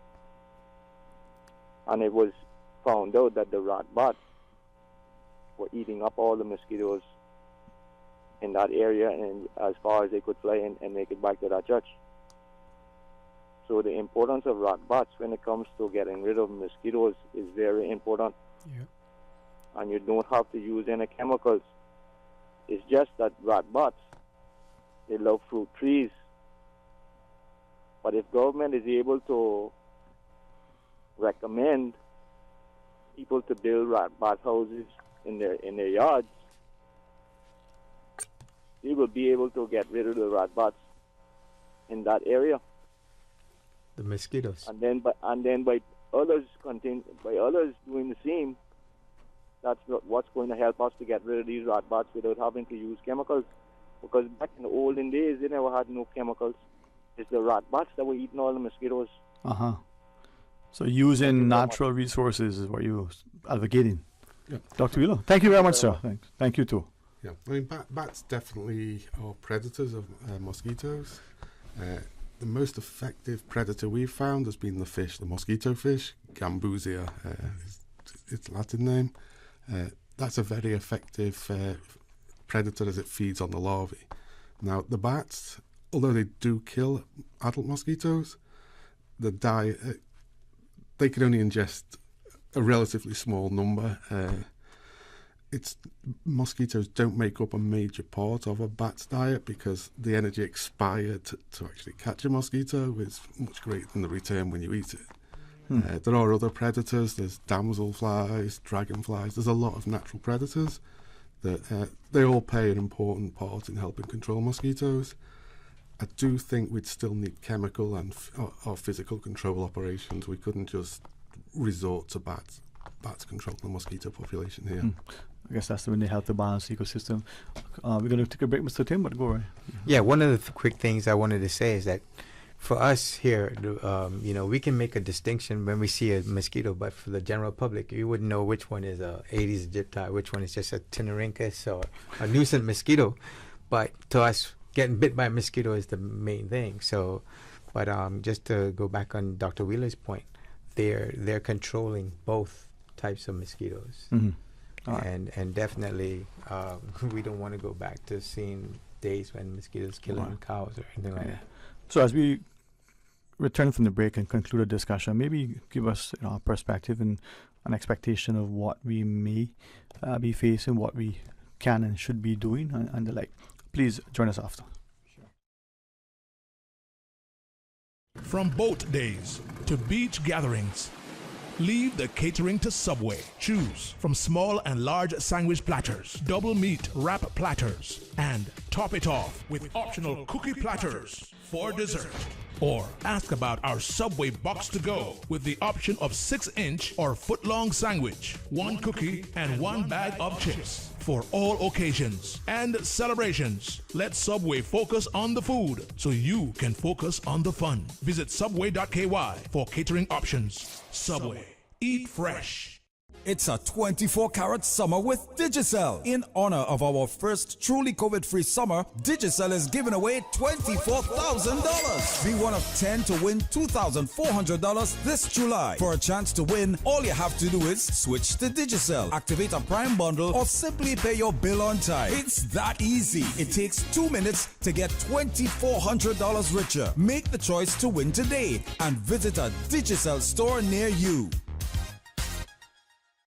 You know, as a little girl, I dreamt of traveling to faraway places and foreign lands. I tell you what though, no more dreaming. This summer, I'm going flying with Cayman Airways. How blessed are we in the Cayman Islands to have a very own national airline? Girl, you can fly to so many international destinations without the hassle of connecting flights. On top of Jamaica, Cuba, and Honduras, you got non-stop flights from Cayman to New York, Miami, Tampa, and even Denver, Los Angeles, and now Panama. Going to be a little cafe con leche and Hollywood Squares for this old gal this summer. Make your travel dreams come true with Cayman Airways, offering non-stop flights for non-stop adventures in Panama, LA, and many more places in between. For details and to book, call 949-2311, contact a travel agent, or visit CaymanAirways.com. Freedom, Cayman Rack. Freedom, Little Cayman. Soft breezes, blue waters, no traffic. Unwind and rejuvenate your mind, body, and soul. Sister Island Staycations, a taste of freedom. Discover all that our sister islands have to offer. Talk today. But I do have some questions. Talk today. Cayman Islands' foremost listeners participation program. Talk today. Because there are more questions than answers. What the public is saying. Waiting to take your calls right now. Sterling Dwayne Ebanks.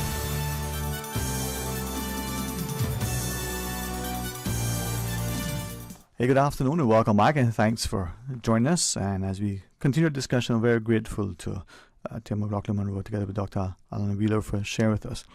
I think many of us take for granted the great outdoors, and we become, annoyed at times. The picnic isn't good. We can't watch the sunset because of the sandflies, or that retreat to Bacchus is, I've been interrupted because of, I don't know if you don't see them, but I certainly feel them, the sandflies. So, Mr. Tim, help us to appreciate. I mean, we've done well. We've had a good spate where we have had little or no recorded cases of whether dengue or other things, but we can't rest on our laurels. Right. Well, speaking of sandflies, the sandflies here, we don't have any reported ever or sandflies transmitting a disease. No vector-borne disease right. from sandflies. Yeah, only from mosquitoes. Right. Yeah, our last outbreak of dengue was in 2019. We had about 24 cases in that year. And there was first started off with imported cases, and then we had about 21 or so. Okay, so help me to understand, because there were some classes in school where if I had a choice between that class or doing something else, I know where I was, right? So let's say there's dengue or Zika, and it's a recorded case, and let's say we're able to establish that it was imported from one of them. Can then, if there's no travel, then there are recorded cases of local transmission. Right. Is it that person who was infected has been bitten by a mosquito? How does that local sort of come about? If that's okay to ask. Huh? Yeah, sure. So that's exactly what happens, because, like I said, we're not endemic for any mosquito-borne disease. Okay. So the first case would have to be an imported case. Okay. Most times that's what in our surveillance is sensitive enough to detect that. But there is that period where a person could have come in with a milder presentation of dengue or chikungunya or any one of those, and not sought medical attention, and mosquito bite them, and then a week or two later, that mosquito is now an adult mosquito, and has the virus has multiplied in it, and is now able to transmit, and that's what we would say. Continuation. So that's a local transmission there. Because our first one was bitten by... Okay. And had no travel history. Whereas the other person that we found positive came in had a travel history of coming from a place that is endemic or is currently having an outbreak of that particular disease. And that's why our collaboration with MRCU is so important, because we've had a number of cases locally transmitted, but not stayed. We were able to eradicate it, that it's not continually transmitting throughout the year.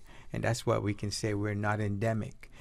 And that is because as we get that first suspicion of a case, details are forwarded on to MRCU, and then they do what I was mentioning before as an enhanced eradication process of killing the adult.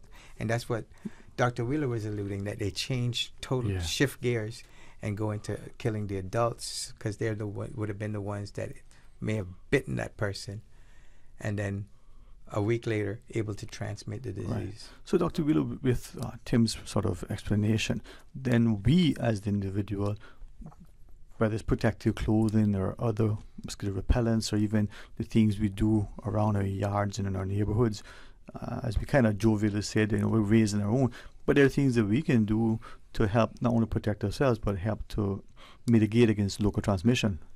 Absolutely. And the main thing that can be done is to keep the yard clean of anything that can hold water, rainwater. If it can hold rainwater, it's a potential breeding site. Okay. Now, Aedes aegypti mosquitoes, they seem to like ankles, lower legs, so wear long pants. I know we can give advice to wear DEET, but I think that when you're a permanent resident in the Cayman Islands, living here every day, I don't believe you can be putting DEET on your skin every day. But I think if there was a time of transmission going on of dengue, Zika or chikungunya, I would recommend wearing DEET at that point. Okay. And going out at certain times, if you can avoid, taking your walk at dawn, and maybe go a little bit earlier in the evening, or even if you're one of those persons that go walking early in the morning, just make it a little bit later in the morning. I would like to make one point, though, about vector-borne disease. There is one disease that's vector-borne on the island. It's a disease of dogs. It's dog heartworm. It's essential, I think, that any dog owners make sure that their dog is treated with heart guard. Dog heartworm will kill dogs. Yeah. And this is perhaps sometimes, we can appreciate the heat with our small animals and the like, and even ourselves, but maybe sometimes we don't appreciate that our pets, we're taking the pet for a walk. The pet is probably being bitten as we are, or even more so. So there are things we can and should be cognizant of. Absolutely. I think especially dog heartworm. I think it's... My dog caught it a few months ago, so it's hot on my mind at the moment. Yeah. That's transmitted by the Aedes taeniorhynchus mosquito, the one that's the main biting nuisance. It's very specific in its hours. It will come out exactly 15 minutes after sunset for a 1 hour period, and then re-emerge early in the morning. Okay. And Tim, to your point earlier about changing our habits because of perhaps the increased presence, walk a little late in the morning or a little early in the evening. But there are some, again, back to who would allege, they're sitting outside by the sea and it's a nice breeze and there's the mosquito, or they're out 11, 12, 1 o'clock in the day. Is that their minds playing games, or is that actuality? That's real. I mean, that's real. Okay. The mosquitoes are very specific in their timing, but if it's an overcast day or just after rain, they're going to be out. And if there's low wind speed, they don't like direct sunlight, they don't like high winds. But if the numbers are high enough, yes, you will get bit in the daytime. And there are some species, our biggest mosquito species is called Saurophora. that lives in open fields. And that's a day biter. Any time of day you walk past that, you're going to get bit by these mosquitoes. Will a mosquito bite you, right? So, Dr. Wheeler, if you would allow me, we know we attempted it with the genetically modified mosquitoes way back when, and I believe in employing science and deploying technology and ensuring that anything we do that can enhance the quality of life. To what extent has that sort of those mosquitoes then still around now, or their offspring, or their interaction, or their impact? No, I mean, those mosquitoes would not be around now. They were sterile when they were released. They're not going to be alive, and they're not going to have any offspring. There's a difference between, we evaluated the technique, and it didn't achieve the results we were looking for, so we didn't push forward with it. But I do not believe there's any chance that it's had a lasting effect on the Cayman mosquito population. They were sterile when they were released. They would have lived about 30 days. No, that's just not possible. Ms. McGraw. Yeah, well, just want to say thanks for having us on as usual. To speak to the general population. We know that you cover quite a large range of our population, and it's important for us to get this information out to the public, because as Dr. Wheeler already alluded to, there's a lot of things that the general public can do, and it starts with you in your yard. You clean up your yard, and you encourage your neighbors to do the same, and yes, you will get bitten by a mosquito, but 9 chances out of 10 then it's not an Aedes aegypti. It might be a grass mosquito in the marsh or swamp, but not necessarily the one that lives in and amongst us human, and that's the Aedes aegypti. It loves urban sprawl. Okay. You can find it inside your house, most likely in a cut vase, flower vase, bottle or container. So as it stands now, the potential for Zika or dengue or chikungunya in Grand Cayman, Camelback or Little Cayman, we're relatively little probability of... As long as you have the vector, you have the potential to have the disease. Okay. And I think that's the case with us. We just got to remain vigilant in our surveillance, and that's why our surveillance is ongoing every week. So yeah, and we're out there looking for it, and stuff like this, getting it out. The general public is more aware. We're trying to manage the fear and the concerns by having them be more educated, knowing what they can do, and if each one can reach one, that would be a great thing. Thanks, man. Dr. Wheeler, any final thoughts, sir? Yeah, I would just like to say, I think Tim's right. Of the vectors here, we're always going to be at risk for vector-borne disease. But now that we've got Jonathan Smelly and his laboratory team, I think we're in a better situation now than we've ever been to deal with the problem. Well, thank you all for coming in and sharing with us. And hopefully, as you shared, we can do something in our own little communities and neighborhoods. So whether it's the conch shells to the upturned coconut husk, or whether it's the things hold water. Yeah, the buckets, the baskets, the overturned braid baskets. We can do something. The other day, I forgot a wheelbarrow. Yeah. And when I went back to it, I had to just quickly dump it out because they had larvae in it. Yep. So there's stuff we can, and what our elderly folks did, there was not just old wives' tale. They were effective. Yeah. So let's not, raise our own mosquitoes. But thank you both. Enjoy the rest of your week. Thanks again to Mr. Smeller for joining us for the time. I know he missed his lab. He has to get back there. Well, please join Mr. Art tomorrow morning for the record.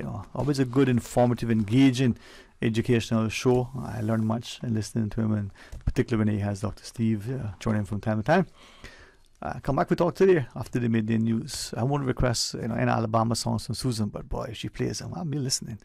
Of course, Doc always hits us up in the mornings, man. His good songs. Shiny Hair reminds me of my own.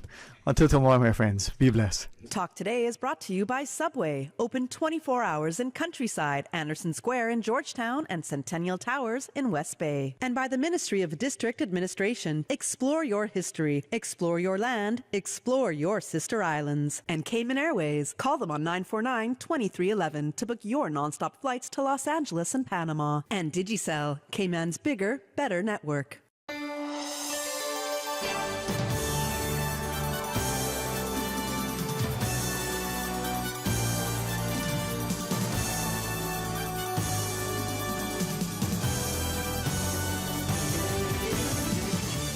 Is where tradition never dies. This is your radio, Cayman.